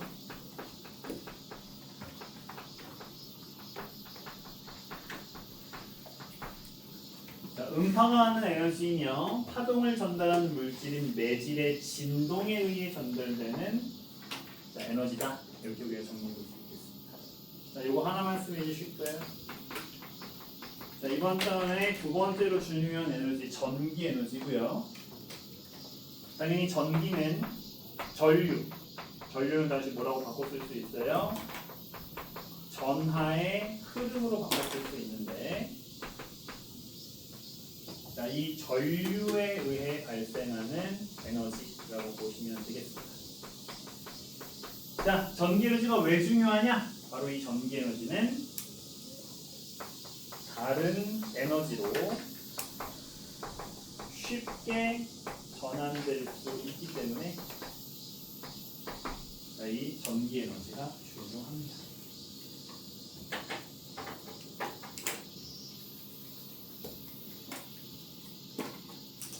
자, 잠시 쉬었다가 이어가겠습니다.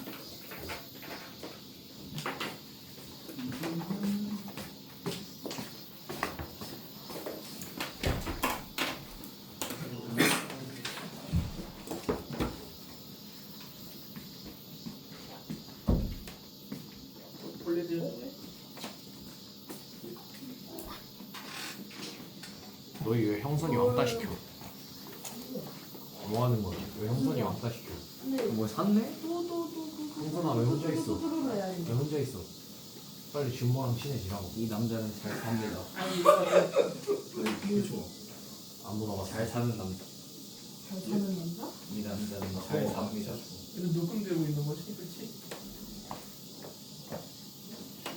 글래머. 오지. 봤어? 이게 맞아. 통합과학은 다 일로 와, 너 일로 와. 당연한 거지. 물리가 지금 레전드망인 아이고. 재밌어. 어려워? 물리보다 화학 열심히 하고 뭐가 떠올라? 준모네 준모. 뭐가 떠올라? 오케이. 이해했어.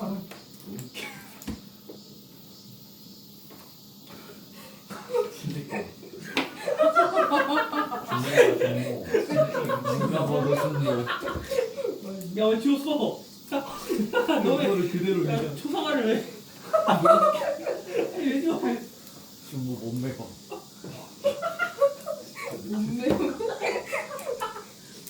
다시 올라가자. 아, 존나 웃기네. 준모야 이따 축구하자. 어? 왜? 어디서? 연대. 요. 힘들어. 스카하고 힘들고 러닝하고. 힘아. 힘들 수 있다.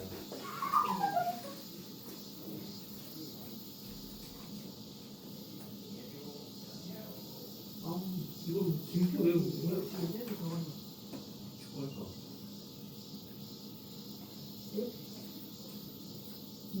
올라갔어? 이중엔 어디 갔어?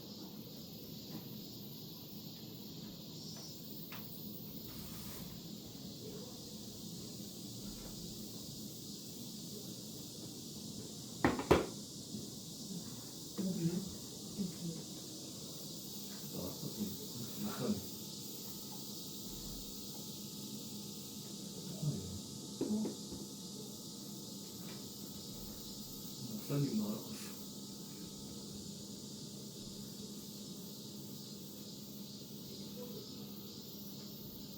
목사님? 기도하는 목사님. 아니 이 유승이 이거 때문에 내가 없어졌잖아요. 이거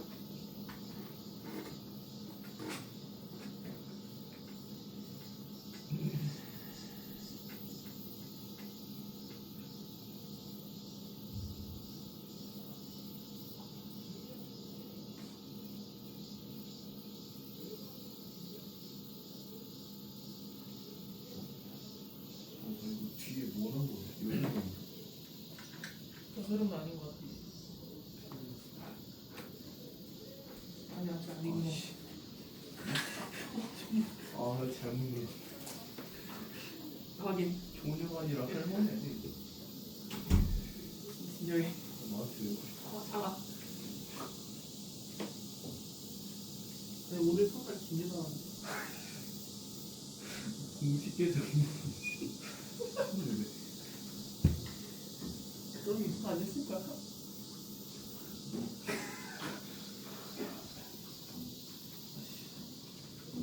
시간이 있었단 몇 시간?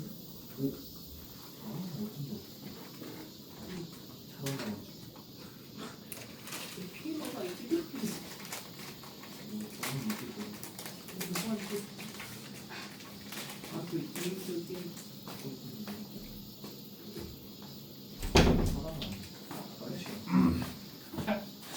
이게 화가 많아.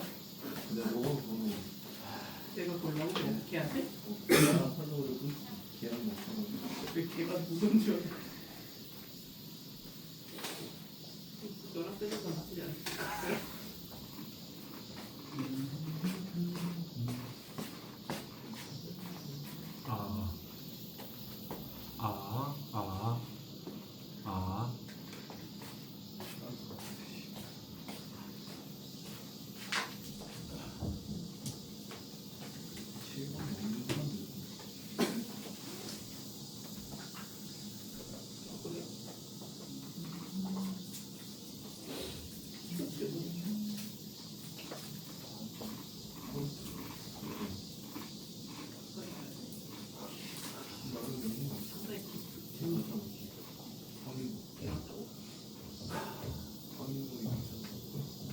이만 갖다 줘. 나도 햄버거 먹고 싶어. 햄버거.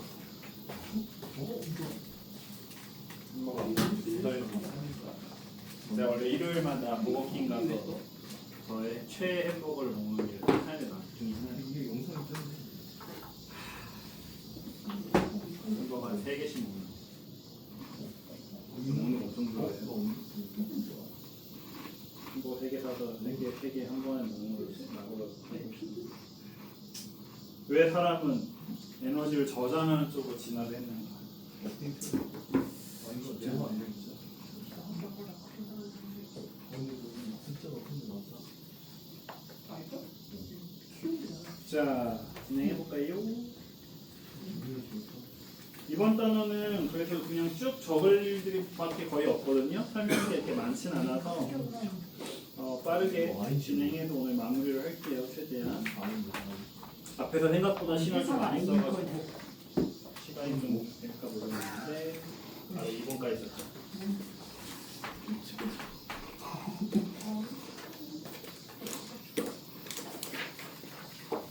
자, 세 번째 여러분도 잘 알고 계시는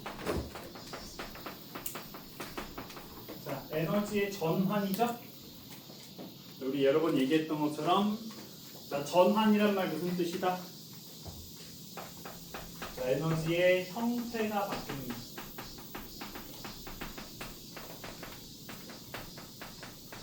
자, 에너지 에너지의 형태가 바뀌는 현상을 에너지 전환이라고 합니다. 그런데 여기에서 이제 한 가지 문제가 생기죠. 바로 무엇이냐? 일반적으로 에너지를 많이 쓰는 물체들은 온도가 높은 편이에요. 당연히 그 주변 온도가 낮죠. 근데 방금 앞에서 우리가 뭘 강조했었냐면 항상 고온에서 저온으로 이동하는 에너지가 있었어요. 뭐였죠? 열 에너지였죠. 그죠? 그래서 이 고온에서 저온으로 발생하는 열 에너지 이동을 우리가 막을 수 있다 없다? 막을 수가 없다는 게 굉장히 큰 문제예요. 그래서 이 에너지의 전환 과정 중 항상 이게 중요한데 에너지의 일부가 열 에너지로 전환이 되고 문제는 열 에너지로 전환되는 것까진 좋은데 얘가 어떻게 된다? 주변으로 흩어져 버립니다.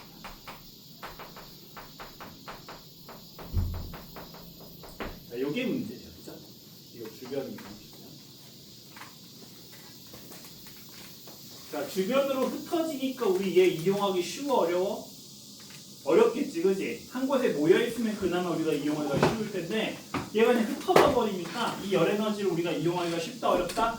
어렵다라는 문제점이 생긴다라는 거예요. 뭔지 이해되시죠? 자, 그때 약간 오버해서 우리 물리학에서 유의하게 항상 성립하는 법칙이 딱 두 가지가 있거든요. 그 중에 하나가 바로 여러분도 잘 알고 계시는 그렇죠.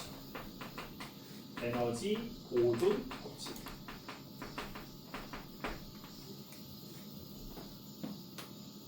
여러분들 이 법칙이라는 말이 물리학에서는 정말 엄청난 파워를 갖고 있는 말이거든요.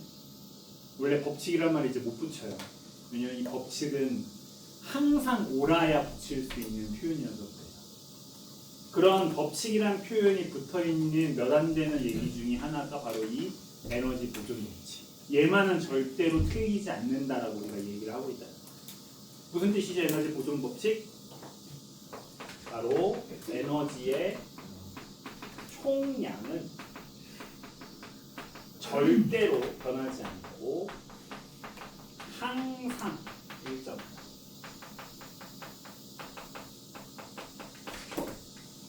절대 예외 없죠? 에너지만은 절대로 예외가 없어요. 문제는 뭐다? 아까 우리 얘기했었던 열이죠, 그죠? 전체 에너지가 항상 일정한데 그중 일부는 무조건 뭘로 변할 수밖에 없다. 무조건 열로 변할 수밖에 없다, 그렇지? 그러면 원래 내가 100만큼 에너지를 갖고 있었는데 그 100만큼 에너지를 계속 유용하게 쓸 수 있다, 없다? 유용하게 쓸 수 없다는 거지, 그렇지? 열로 계속 조금씩 에너지를 잃게 된다는 거야. 뭔지 이해되시죠? 그래서 항상 열이 발생을 하기 때문에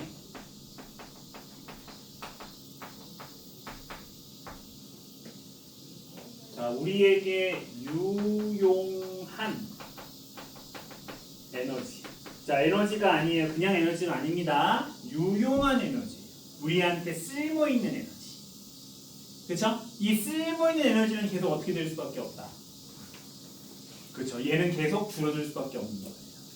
문인지 이해되세요? 우리가 갖고 있는 전체 에너지가 이렇게 있는데 이 전체 에너지 중에서 계속 열로 조금씩 에너지 일부를 잃어버리는 거예요. 그치? 그러면 우리가 결국 이용할 수 있는 에너지는 점점 어떻게 될 수밖에 없어. 줄어들 수밖에 없다는 거지. 그치? 그래서 유용한 에너지는 계속 줄어들 수밖에 없어.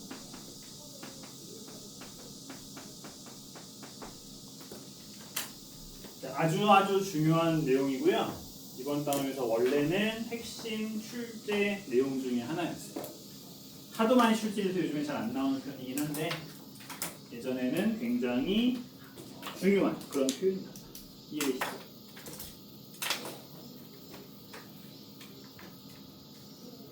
자, 그래서 우리는 뭐 해야 된다?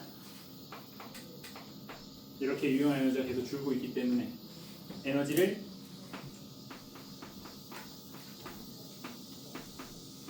절약해야 되고요.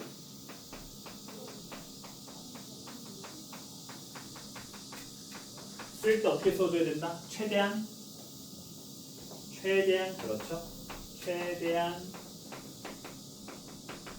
효율적으로 사용을 해줘야 됩니다.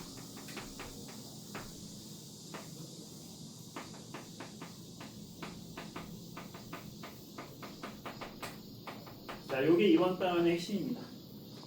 우리가 왜 에너지를 아껴야 되는가라는 이유를 설명하게 되는 거죠. 동의되시죠?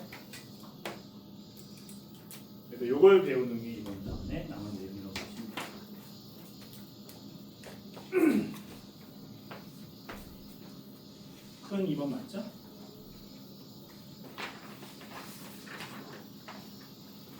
자, 큰 2번의 첫 번째, 이번 단에서 그나마 유일하게 어려운 파트가 바로 이 두 번째 내용인데요. 바로 열기관이라는 걸 배웁니다. 저 영어 못하거든요. 근데 제가 이제 이 안 되는 영어로 가끔씩 영어를 쓸 때가 있는데 바로 약간 의미 전달을 좀 잘 하기 위해서예요. 자, 열기관을 우리가 영어로 뭐라고 부르냐면 히트 엔진이라고 부릅니다. 그죠? 자, 바로 뭐가 들어가면 전부 다 우리가 열기관으로 볼 수 있다. 요 엔진이라는 표현이 들어가면 전부 다 열기관이라고 생각하시면 되는 겁니다. 그죠? 여러분들 엔진 하면 딱 생각나는 게 뭐예요? 자동차 엔진 생각나시죠? 그죠? 비행기 엔진 생각나시죠? 이런 게 전부 다 뭐다? 열기관이라고 하는 거예요. 그죠? 자, 열기관의 핵심은 뭡니까? 여러분들이 생각하는 열기관의 핵심이 뭐예요? 대부분 화석연료를 많이 쓰죠? 화석연료를 우리가 생략을 하고 화석연료를 우리가 쓰는 이유가 뭡니까? 뭘 발생시키기 위해서? 열을 발생시키기 위해서입니다. 그런데 이 엔진을 가지고 우리 뭐 하죠? 자동차를 움직이고 비행기를 움직이고 배를 움직이죠. 그죠? 무슨 에너지를 만드는 게 핵심이에요? 운동 에너지를 만드는 게 핵심이죠. 그죠? 그런데 아까 어떤 물체가 움직인다고 했을 때 그걸 만들어낼 수 있는 물리적인 값을 뭐라고 부른다? 일이라고 부른다고 했었어요. 앞에서 우리가 뭐라고 했냐면 일은 이동 방향으로 힘을 줬을 때 발생하는 힘 곱하기 거리의 곱이라고 했죠. 즉 뭐가 일어나야 돼요? 이동이 일어나야 된다는 거예요. 무슨 이해되시죠? 즉 운동을 하면 뭐가 발생한다고 얘기할 수 있다. 일이 발생한다라고 얘기할 수 있다. 열 기관은 그래서 열을 뭘로? 일로 바꿔줘야 하는 기관이고요.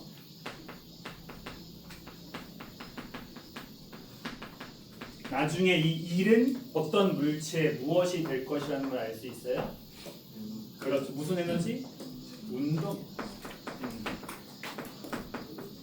이거 이해되시죠? 그래서 열을 일로 바꾼다는 말이 이렇게 나오게 됩니다.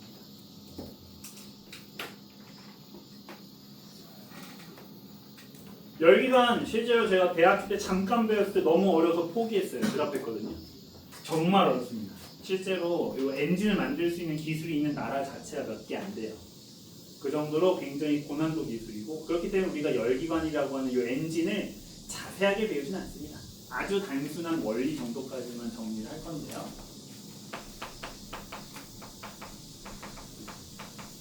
아마 뭐 여기 미리 선행을 좀 하시거나 예술을 하신 분들은 너무나도 자주 보시는 그림일 거예요. 뭐 자주 안 봐도 상관없어요. 엄청 간단한 그림이니까. 자, 열기관, 엔진 하면 일단 뭐가 공급이 돼야 돼요? 연료가 공급이 돼야 되고 열이 공급이 돼야 되겠죠? 자, 그 열이 공급되는 파트를 우리가 주로 뭐라고 많이 부르냐면 자, 고열원이라고 부릅니다. 고열원. 방금 제가 얘기했던 것처럼 연료를 통해 뭐를 공급해주는? 열을 공급해주는 부분이다라고 볼 수 있겠죠?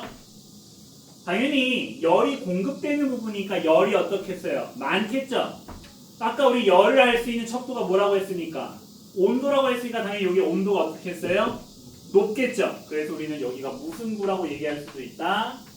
온도가 높은 고온부다라고 얘기할 수 있습니다. 본인 이해되시죠? 이때 우리 열의 양, 열의 크기를 기호로 많이 쓸 때 뭐라고 많이 쓰냐면 대문자 Q를 많이 써요. 이것도 이제 안 되는 영어로 하면 뭐 quantity of heat이라는 말의 줄임말로 Q를 쓴대요.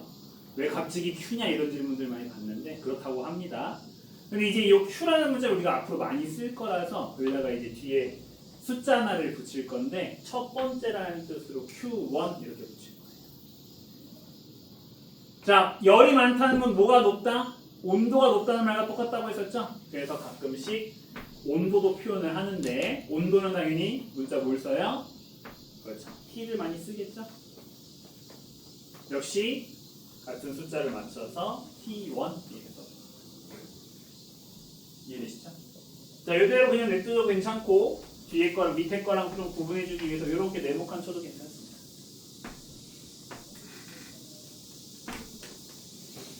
자, 연료를 통해서 열을 공급했어요. 불 확 뗐어, 그지? 그지? 그러면 이 대량의 열이 어디로 들어가야 되겠어? 바로 실제로 일을 만드는 데로 들어가줘야 되겠지, 그지? 바로 이 대량의 열이 어디로 들어간다? 자, 열 기관으로 들어가게 됩니다. 자동차 앞에 있는 본네트 안에 들어있는 엔진으로 들어간다고 볼 수 있겠죠? 자, 이 열기관에서는 다양한 장치들을 통해서 일반적으로 뭘 많이 써요? 여러분 엔진 하면 생각나는 거 뭐 있어요? 그렇지, 피스톤. 그걸 펌프라고 하진 않죠? 피스톤이라고 하거든요. 이런 피스톤이 막 움직이죠? 그죠? 이런 움직이는 피스톤들을 통해서 바로 이 열의 일부를 뭘로 바꿔준다? 방금 얘기했던 대로 1로 바꿔줍니다. 1은 일반적으로 대문자 W로 많이 표현을 하는 편이고요. 여기에서 여러분들 그림을 그리실 때 뭐 대충 그려도 되는데 제일 중요한 것 중에 하나는 이 화살표의 크기가 차이가 좀 있어야 돼요. 왜냐? 자, 여기가 온도가 높다고 했죠? 근데 당연히 여기가 온도가 높으면 주변 온도가 어떻게 했어? 낮겠지. 그러면 아까 우리 얘기했던 것처럼 이 열의 일부는 반드시 어떻게 될 수밖에 없다. 주변의 온도가 낮은 대로 빠져나갈 수밖에 없다는 거예요. 당연히 이 열이 빠져나가는 곳은 들어오는 곳보다 열이 어떻게 했어? 적겠지. 뭐라고 표현해주면 되겠어? 그렇지. 저열원이라고 표현해주면 될 거고. 자, 여기는 어떤 곳이야? 자동차 생각해보면 어디겠어, 여기는? 그치. 매연 나오는 배기구겠지, 그치? 거기도 뜨거운 바람이 나오긴 하잖아, 그치? 하지만 엔진보다는 어떻다? 온도가 낮다는 거겠죠, 그죠? 그래서 얘는 자, 열을 방출하는 곳이며 자, 위에 있는 고열원보다는 온도가 낮은 부분이라고 볼 수 있겠죠? 자, 당연히 이때 나오는 열량도 표시해 주겠죠? 우리 아까 Q1이라고 썼으니까 이거 뭐라고 써주면 좋겠어? Q2라고 써주면 좋겠고요. 자, 온도 역시 T2라고 써주면 됩니다.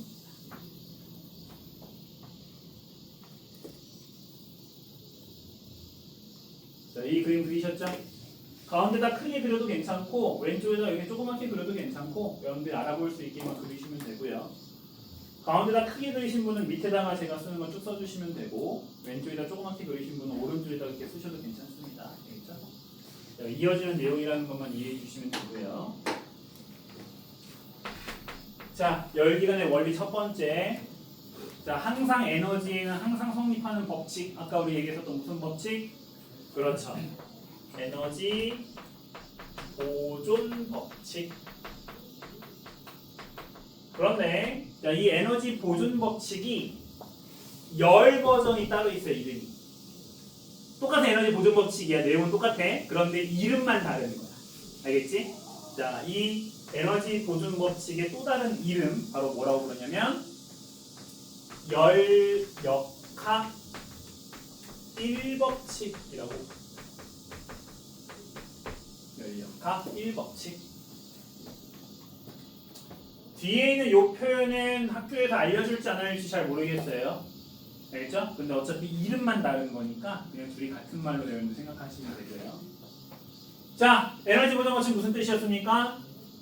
에너지의 전체 양은 절대로 변하지 않는다였죠. 그죠? 그러면 여기에서 에너지를 구분해 줘야 돼요. 여기에 나와 있는 총 에너지 3개가 나와 있는데 이 3가지 에너지 중에서 우리 이 에너지들 어떻게 구분할 수 있을까요? 열기관에 들어온 에너지랑 열기관에서 나간 에너지가 있죠. 그렇죠? 자, 이 두 에너지의 종류를 우리가 구분할 수가 있겠죠? 그랬을 때 에너지 보존 법칙은 무슨 뜻이다? 들어온 에너지랑 그렇지 나간 에너지가 어때야 된다? 같아야 된다라는 것이 에너지 보존 법칙입니다. 그렇죠? 내가 공급받은 거랑 사용한 게 항상 같아요.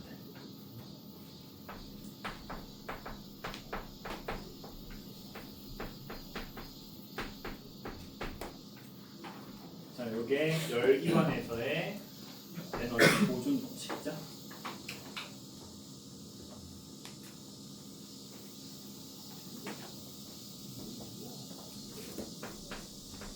자, 1법칙이 있으면 몇 법칙도 있어야 되겠어? 2법칙도 있어야 되겠죠?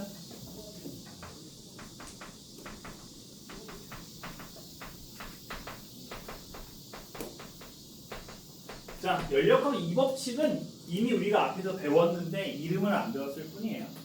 자, 열역학 2법칙은 바로 뭐냐면 아까 우리 얘기했었던 열의 성질입니다. 자, 제가 아까 열의 성질 뭐라고 했었죠? 항상 어디에서 어디로? 그렇죠. 이게 열역학 2법칙이에요. 알겠죠? 그냥 자연 현상에서 열이라고 하는 애가 어떤 성질을 갖고 있느냐를 설명하는 게 열역학 2법칙. 그래서 열은 항상 고온에서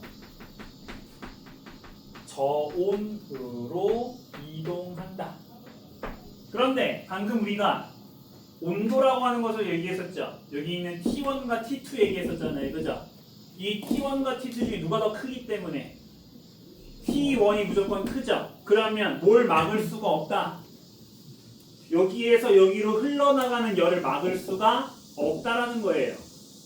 그죠?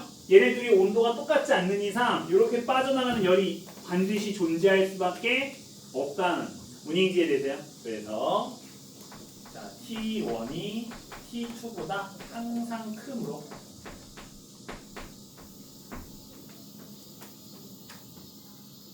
Q2는 절대로 뭐가 될 수 없다. 몇이 될 수 없다. 절대로 0이 될 수 없다. 문인지에 대해서요.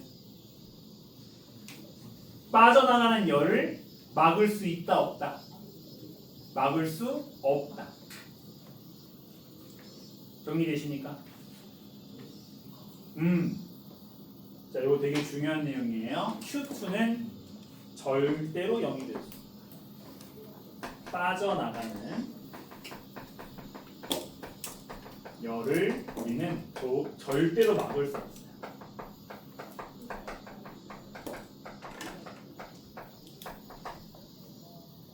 과학자들이 생각보다 되게 쪼잔한 거 아시죠? 머리 좋은 사람들이 생각보다 쪼잔합니다. 왜냐하면 과거에 있었던 원한들을 잊지 않으니까요. 머리들이 좋은 사람이잖아요. 그죠?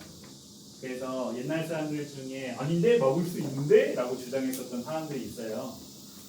그 사람들의 생각을 따로 저장해놨어요. 그래서 이런 이런 걸 막을 수 있다고 생각한 어리석은 사람들이 생각한 기관 해가지고 연구기관이라는 이름을 붙여서 옛날에 이런 생각한 바보들도 있었어라고 이렇게 보여주는 파트가 있어요. 과학자들이 생각보다 저도 마찬가지예요. 저의 모토 중에 하나가 은행은 잊어도 원수는 잊지 않는 거거든요. 쪼잔한 사람들이 되게 많습니다. 그래서 이런 생각들, 먹을 수 있는데? 먹을 수 있을 것 같은데? 라고 생각했던 사람들 전부 다 박제돼가지고 지금 놀림받고 있어요. 그러니까 비과학적인 생각은 함부로 막 뱉으면 안 된다는 거죠. 그래서 과학자들 잊지 않는다. 이해되시죠? 자, 요거 되게 중요한 내용입니다. 자, 빠르게 가볼게요 이제. 자, 그래서 우리는 요거는 여기다 이어쓸게요. 자, 우리는 어떤 열기관이 좋은가? 우리가 아까 뭐라고 했냐면은 에너지를 아껴야 되기 때문에 최대한 어떤 사용을 해줘야 된다, 에너지에. 그렇죠. 효율적인 사용을 해줘야 된다고 했었죠. 당연히 열기관도 이렇게 빠져나오는 열이 발생할 수밖에 없기 때문에 최대한 우리가 효율적인 에너지들을 사용할 수 있어야 되겠죠. 그래서 어떤 열기관이 효율적인가를 우리가 계산하기 위해서 말 그대로 열기관의 효율, 열 효율이라는 것을 계산해서 사용하기로 하는 겁니다. 자, 우리가 소문자 2라고 많이 쓰는데요. 자, 소문자 2, efficiency 맞죠? 효율, 그죠? 거기 앞글자를 따서 2고요. 자, 2는 바로 공급한 열 중에서 우리에게 쓸모 있었던 자, 1의 비율이 되는 것이고요. 그래서 Q1분의 W의 비율입니다. 그런데 이제 몇몇 책에서는 얘를 꼭 퍼센트로 계산하라고 하거든요. 그럼 퍼센트로 계산하면 어떻게 해주면 되겠어? 곱하기 100 해주면 되겠죠? 곱하기 100 해주면 퍼센트가 되는 거고 곱하기 100 안 하면 그냥 소수가 되는 거죠. 자, 예를 한번 들어볼까요? 자, 열기관 2개가 있어요. 저 여기다 그림 3개 그릴 거예요. 3개 그릴 거니까 여러분들 이렇게 폭에다가 대충 3개 그리시면 3개 그릴 만큼 정리해 주시면 돼요. 자, 첫 번째 열기관 A가 있고요. 두 번째 열기관 B가 있어요. 자, 첫 번째 열기관 A에서는 내가 500줄의 에너지를 공급했고, 자, 그 중에서 얘가 200줄의 2를 했어요. 그러면 당연히 빠져나간 열은 몇 만큼이 나오겠죠? 그렇죠? 아까 우리 얘기했던 것처럼 공급받은 거랑 나간 게 똑같아야 된다고 했으니까 자, 300만큼의 에너지가 나갈 겁니다. 자, B에서는 내가 400줄의 에너지를 줬는데 자, 그 중에서 200줄의 1을 했습니다. 그 다음에 여기서 빠져나간 열은 몇 만큼이죠? 그렇죠. 200줄이죠. 자, 둘 다 어땠어요? 똑같은 200줄에 쓸모있는 일을 했죠. 하지만 둘이 똑같이 효율적이라고 말할 수 있어요? 없어요? 말할 수 없죠. 그죠? 왜냐면 뭐가 다르기 때문에 공급받은 열이 다르기 때문입니다. 자, 우리는 A의 열효율 EA와 자, B의 열효율 EB를 구할 수 있을 겁니다. 자, EA는 당연히 몇이 됩니까? 공급받은 거 500분의 한일 200. 자, 이거 계산하면 0.4가 될 거고요. 퍼센트로 바꾸면 몇 퍼센트? 40%가 되겠죠? 자, B의 경우는 어떻습니까? 400 중에 200주를 사용했으니까 0.5의 비율 몇 퍼센트? 자, 50%의 비율을 갖게 됩니다. 그렇죠? 자, 누가 더 효율적이다? 그렇죠. 이 비열 기관이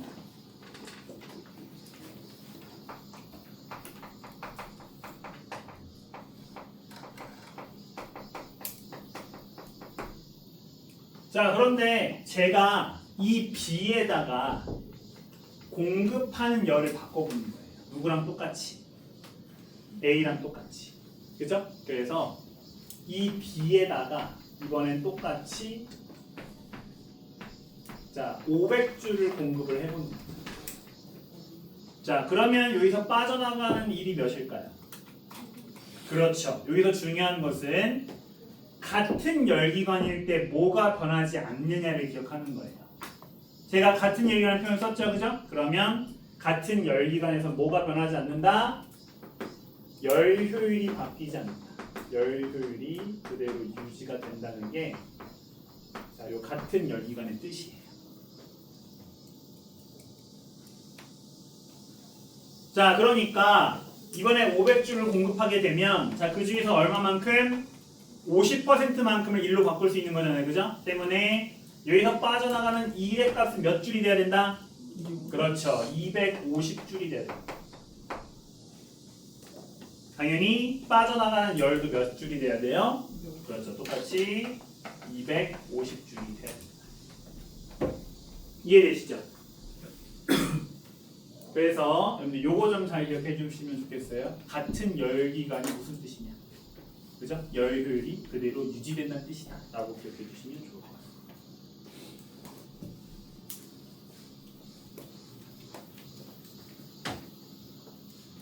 자, 이제 뭐 힘든 건 다 했어요. 여기가 제일 어려울 거고 뒤에 이제 계산 문제들이 다 여기서 집중이 되니까 이제 열 효율과 그 다음에 Q1, Q2, W를 구하는 요식 열역학 1법칙 이 두 가지를 잘 활용하셔가지고 한번 문제를 풀어보시면 좋고요. 특히 이 같은 열기관이 무슨 뜻이냐 이걸 잘 기억하셔가지고 이걸 이용해서 문제들을 해결해 보시면 좋을 것 같습니다. 여기가 아마 오늘 과제 중에서 제일 어려운 파트일 거예요. 자, 뭐 3번부터는 빠르게.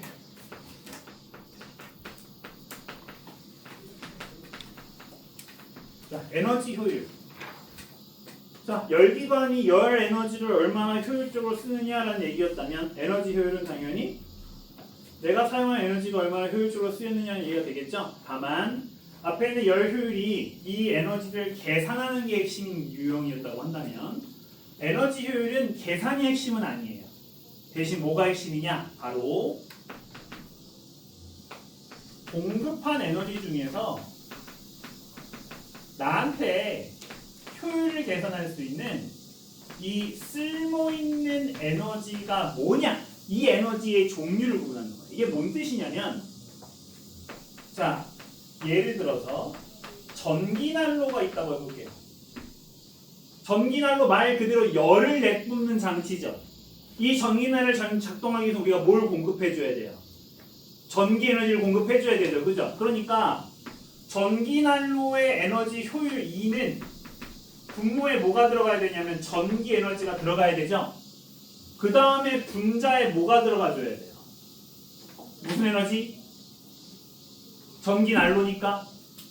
그렇죠. 열 에너지가 들어가줘야 되는 거예요. 문인지 이해되세요?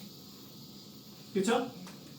예를 들어 그림이 이렇게 있어. 야, 너희들한테 전기난로를 준 다음에 야, 내가 전기 에너지로 100만큼을 공급했더니 이 중에 열이 60만큼 나오고 덜덜덜덜 소리가 나면서 20만큼이 나오고, 그지? 그 다음에 얘가 뭐가 있을까? 뭐 버튼에 빛이 뭐 예를 들어서 20만큼 에너지가 나왔다 이렇게 나왔어. 그지? 그러면 이 중에서 내가 전기난로를 사용을 할 때 유용하게 쓴 에너지가 뭐야? 일단 열 에너지가 유용하지. 그지? 그 다음에 버튼의 빛이 너희들 에너지 낭비하라고 만든 건 아닐 거 아니야. 그지? 버튼 잘 보이라고 만든 거지. 그지? 그런데 얘가 덜덜덜덜 소리가 나면서 발생한 에너지는 쓸모가 있어 없어? 쓸모가 없지. 그러면 얘 열 효율, 에너지 효율은 몇이라고 얘기할 수 있는 거야? 100 중에 20과 60을 더한 80이라고 얘기할 수 있게 되는 거야. 이거 이해돼? 그지? 그런데 이번에는 내가 핸드폰을 사용해. 자, 핸드폰에도 전기가 들어가지. 그지? 근데 여기서 이제 내가 화면을 봐. 뭐가 나오지? 빛이 나오지. 그치? 요게 사실이라고 써져 있고. 또 뭐가 나와? 소리가 나오지. 그지? 자, 요 소리가 역시 한 30으로 나와 있고. 그 다음에 우리 진동 쓰지.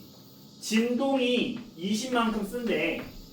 그 다음에 자, 우리 핸드폰 오래 잡고 있으면 뜨끈뜨끈 하잖아. 그지? 열이 10이 나온대. 그러면 이 스마트폰의 에너지 효율은 몇이야? 그렇지. 여기서 쓸모없는 에너지가 뭐야? 이번엔 열이 쓸모가 없지. 나머지 빛, 소리, 진동. 아까 분명히 덜덜 떨리는 소리는 위에선 쓸모없는 에너지였지. 이번엔 무슨 에너지가 됐어?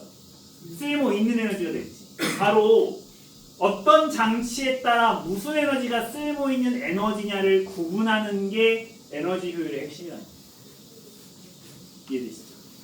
여러분들이 각 장치의 목적들을 잘 알고 계시고 본인 이해되시니까 스마트폰 쓸게요.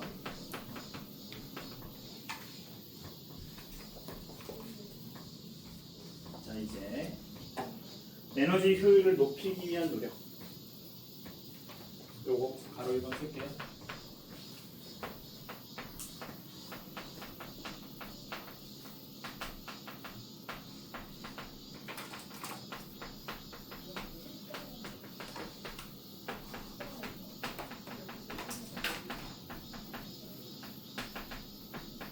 자, 가솔린 휘발유를 쓰는 일반 자동차와 전기 자동차를 비교해 보면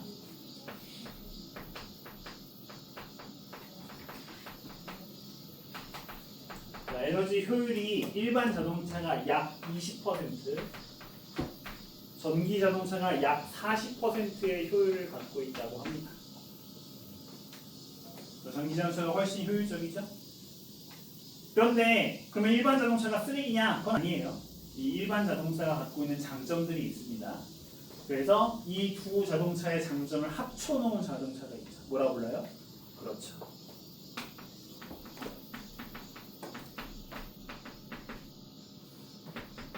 바로 전기 자동차의 모터와 자, 이 가솔린 자동차의 엔진이 같이 달려있는 자동차를 하이브리드 자동차라고 부르고요. 얘는 당연히 어떻게 했어요? 효율이 더 높겠죠? 거의 한 60%까지도 간다고 합니다. 특히 이 하이브리드 자동차, 예전에는 일본 자동차가 이런 기술들을 특히나 자랑했었는데 자, 이 하이브리드 자동차나 전기 자동차에서는 어떤 기술이 있냐면 속도를 점점점 줄이는 감속 중에 이 바퀴의 에너지를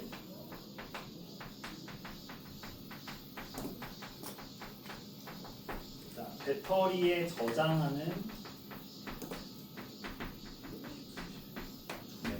그런 기술이 있다고 합니다. 이걸 회진 충전 기술 뭐 이렇게 부른다고 하는데 뭐 이름은 알 필요 없고요. 이런 기술이 있다. 안 보이는 거 있어? 감속 중 바퀴의 에너지 일부를 배터리에 저장합니다.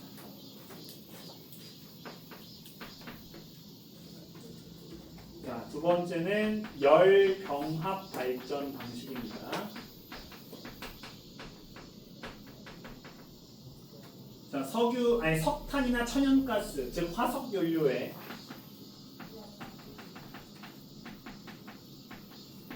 화학 에너지를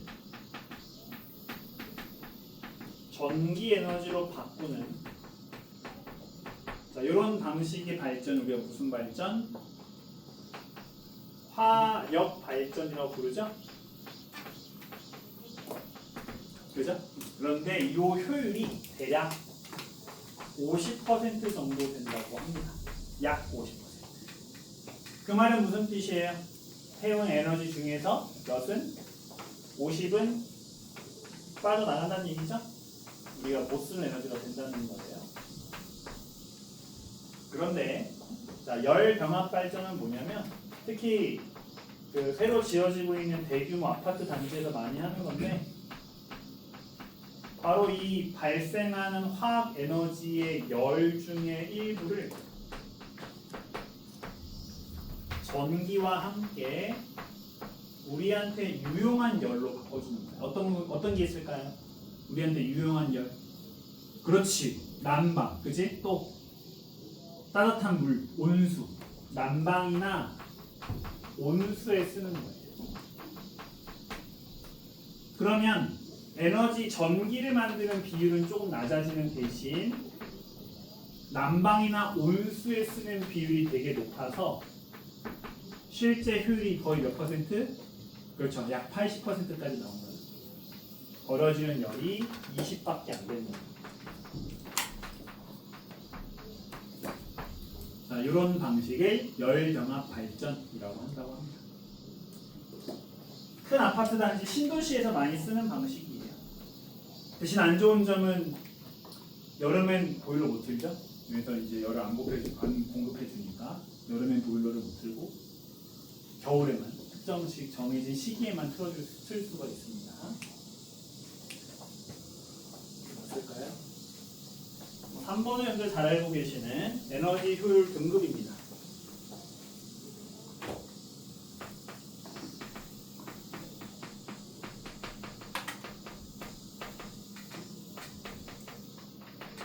뭐 여러분들 많이 보셨죠? 이렇게 부채꼴 모양으로 숫자 쭉 써져 있고, 그죠? 가운데 숫자 크게 하나 써져 있고, 그죠? 자, 숫자 몇부터 몇까지 있어요? 그렇죠. 1부터 5 등급까지 있죠? 제일 효율이 좋은 게 뭐예요? 그렇죠. 그래서 숫자가 작을수록 효율이 좋은 거죠.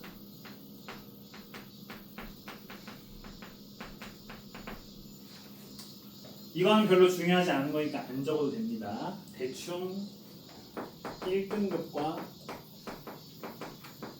5등급이 30에서 40% 차이가 납니다. 엄청 차이 많이 나죠? 이 정도면 거의 1.5배 정도 차이가 나는 거니까 효율이 엄청 좋은 겁니다. 자, 여기 숫자가 써져 있고 요 밑에 이것저것 써져 있는 경우들이 많은데 요 밑에는 이산화탄소 배출량이라든지 연간 에너지 소비 비용, 내가 얘를 쓰면 돈을 얼마나 써야 되는가 같은 것들이 써져 있다. 별로 중요하지 않습니다. 이런 게 써져 있다 정도만 기억해 주시면.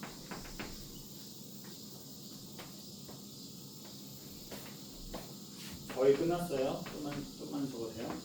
네 번째, 조명기구. 여러분들 아마 여러분들이 몇 년생이라고 했지? 2011년? 10년? 2016? 와, 그때부터 사람이 태어났구나. 제가 85년생인데 1985년생인데 2010년이면 제가 뭐하고 있을 때죠? 제가 03학번이거든요. 2003년에 대학교에 들어갔어요. 그때는 이미 졸업했겠네요. 2010년이면 아닌가? 앞서서 휴학해서 들어왔을 텐데 어쨌든 그때 여러분들 아마 기억이 안 나실 텐데 우리나라에 백열전구라는 게 있었습니다. 그림은 많이 보셨죠? 사진 같은 거. 그쵸? 이렇게 동그랗게 생긴 전구 있잖아요. 그래서 얘가 에너지 효율이 약 5%래요. 에너지 100 중에 95를 버리는 거야. 뭘로? 다 열로. 그래서 얘는 2014년부터 우리나라에서 생산이 중지됐습니다. 수입도 금지됐습니다. 못 써요. 쓰면 안 돼요. 벌 받아요. 알겠죠? 모두 있죠? 형광등 여러분들 그래도 형광등 보시고 있죠? 그렇죠? 자, 형광등 효율은 약 40% 정도라고 합니다. 그래도 꽤 괜찮죠? 그죠? 40%. 근데 얘는 내후년부터 퇴출 예정이라고 합니다.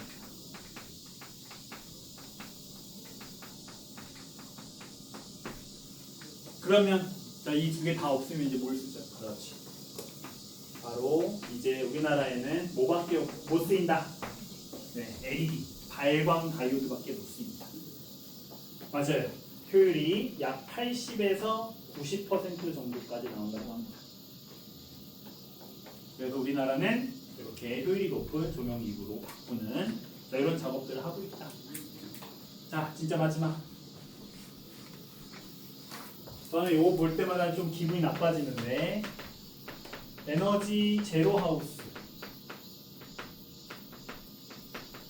자, 집 지을 돈이 있냐부터 물어보는 게 예의 같긴 한데요. 집을 지을 때 이런 기술을 사용하면 좋다라는 뜻입니다.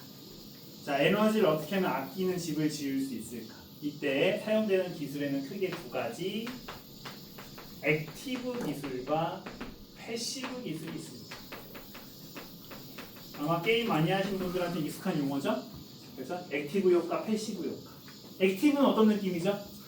내가 직접 사용하는 느낌이죠. 그죠? 그래서 얘는 에너지 제로, 에너지를 절약하는 게 목적이니까 에너지를 직접 생산하는 기술입니다. 대신 에너지를 생산한다고 하면 난로를 때우면 되겠구나 생각하면 돼요? 안 돼요? 안 돼요. 어떤 에너지를 생산해야 돼요? 그렇죠. 깨끗한 재생 가능한 에너지. 그렇죠? 친환경적인 에너지를 생산하는 기술을 말하는 거예요. 막 난로 떼고 원자력 발전소 돌리고 이런 거 말하는 게 아닙니다. 그렇죠? 그래서 주로 태양 광 발전이라든지 이런 집이 있는지 모르겠지만 풍력 발전이라든지 우리나라랑 상관없는데 저기 북유럽 쪽에서는 지열 발전 같은 걸 통해서 집에서 자체적으로 에너지를 만드는 기술을 쓰면 그걸 무슨 기술? 액티브 기술이요. 패시브는 뭐예요? 저절로 알아서 가만히 있어도 일어나는 현상을 말하는 거죠. 바로 에너지를 절약하는 기술입니다. 아끼는 기술. 뭐가 있을까요? 그렇지. 열이 빠져나가는 걸 막는 단열재가 있을 거고요. 또 단열 중에서 우리 창 막을 때 뭐 쓰죠? 이중창, 삼중창. 자, 이중창, 삼중창. 요즘 사중창도 많던데. 그죠? 자, 창을 여러 개 만들어서 열을 나가는 걸 최대한 막아주는 게 있어요. 그 다음에 이제 그 아파트나 아니면 저기 집 같은 데 위에 보면 그 찜기 돌아가는 것처럼 보이는 그 금속으로 만든 돌아가는 거 있죠, 그죠? 그게 뭐냐면은 열 교환기라는 건데 내부에 있는 열을 바람을 통해서 날려보내는 그런 장치. 그렇게 해서 냉방을 조금 더 쉽게 만들어주는 수 있는 그런 장치가 열 교환기. 자, 이런 장치들을 통해서 에너지를 절약하는 것들이 에너지 제로하우스의 패시브. 자, 고생들 하셨고 다음 주에 여러분들 그 화학 시간에는 테스트를 보고요. 물질 시간에는 수업을 잠깐 합니다. 알겠죠? 수업을 하긴 하니까 다음 주까지 과제, 다음 주 시험 보니까 과제 안 해도 되겠지 이러지 마시고 그렇게 해보시고요. 다음 주에 책은 아마 질문해야 될 거 갖고 와야 되는구나. 네, 다음 주에 그렇게 진행할 거라고 알고 계시면 되겠습니다. 자, 고생하셨습니다.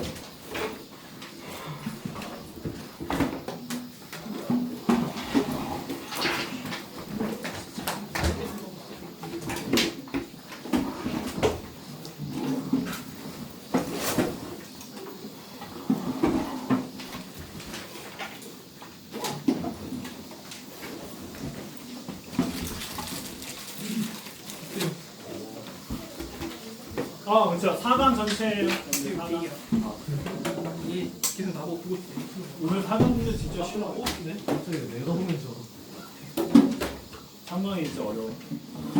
가족 보시니까 아무튼 정말 거절하고 꺼주고. 미안해. 그래.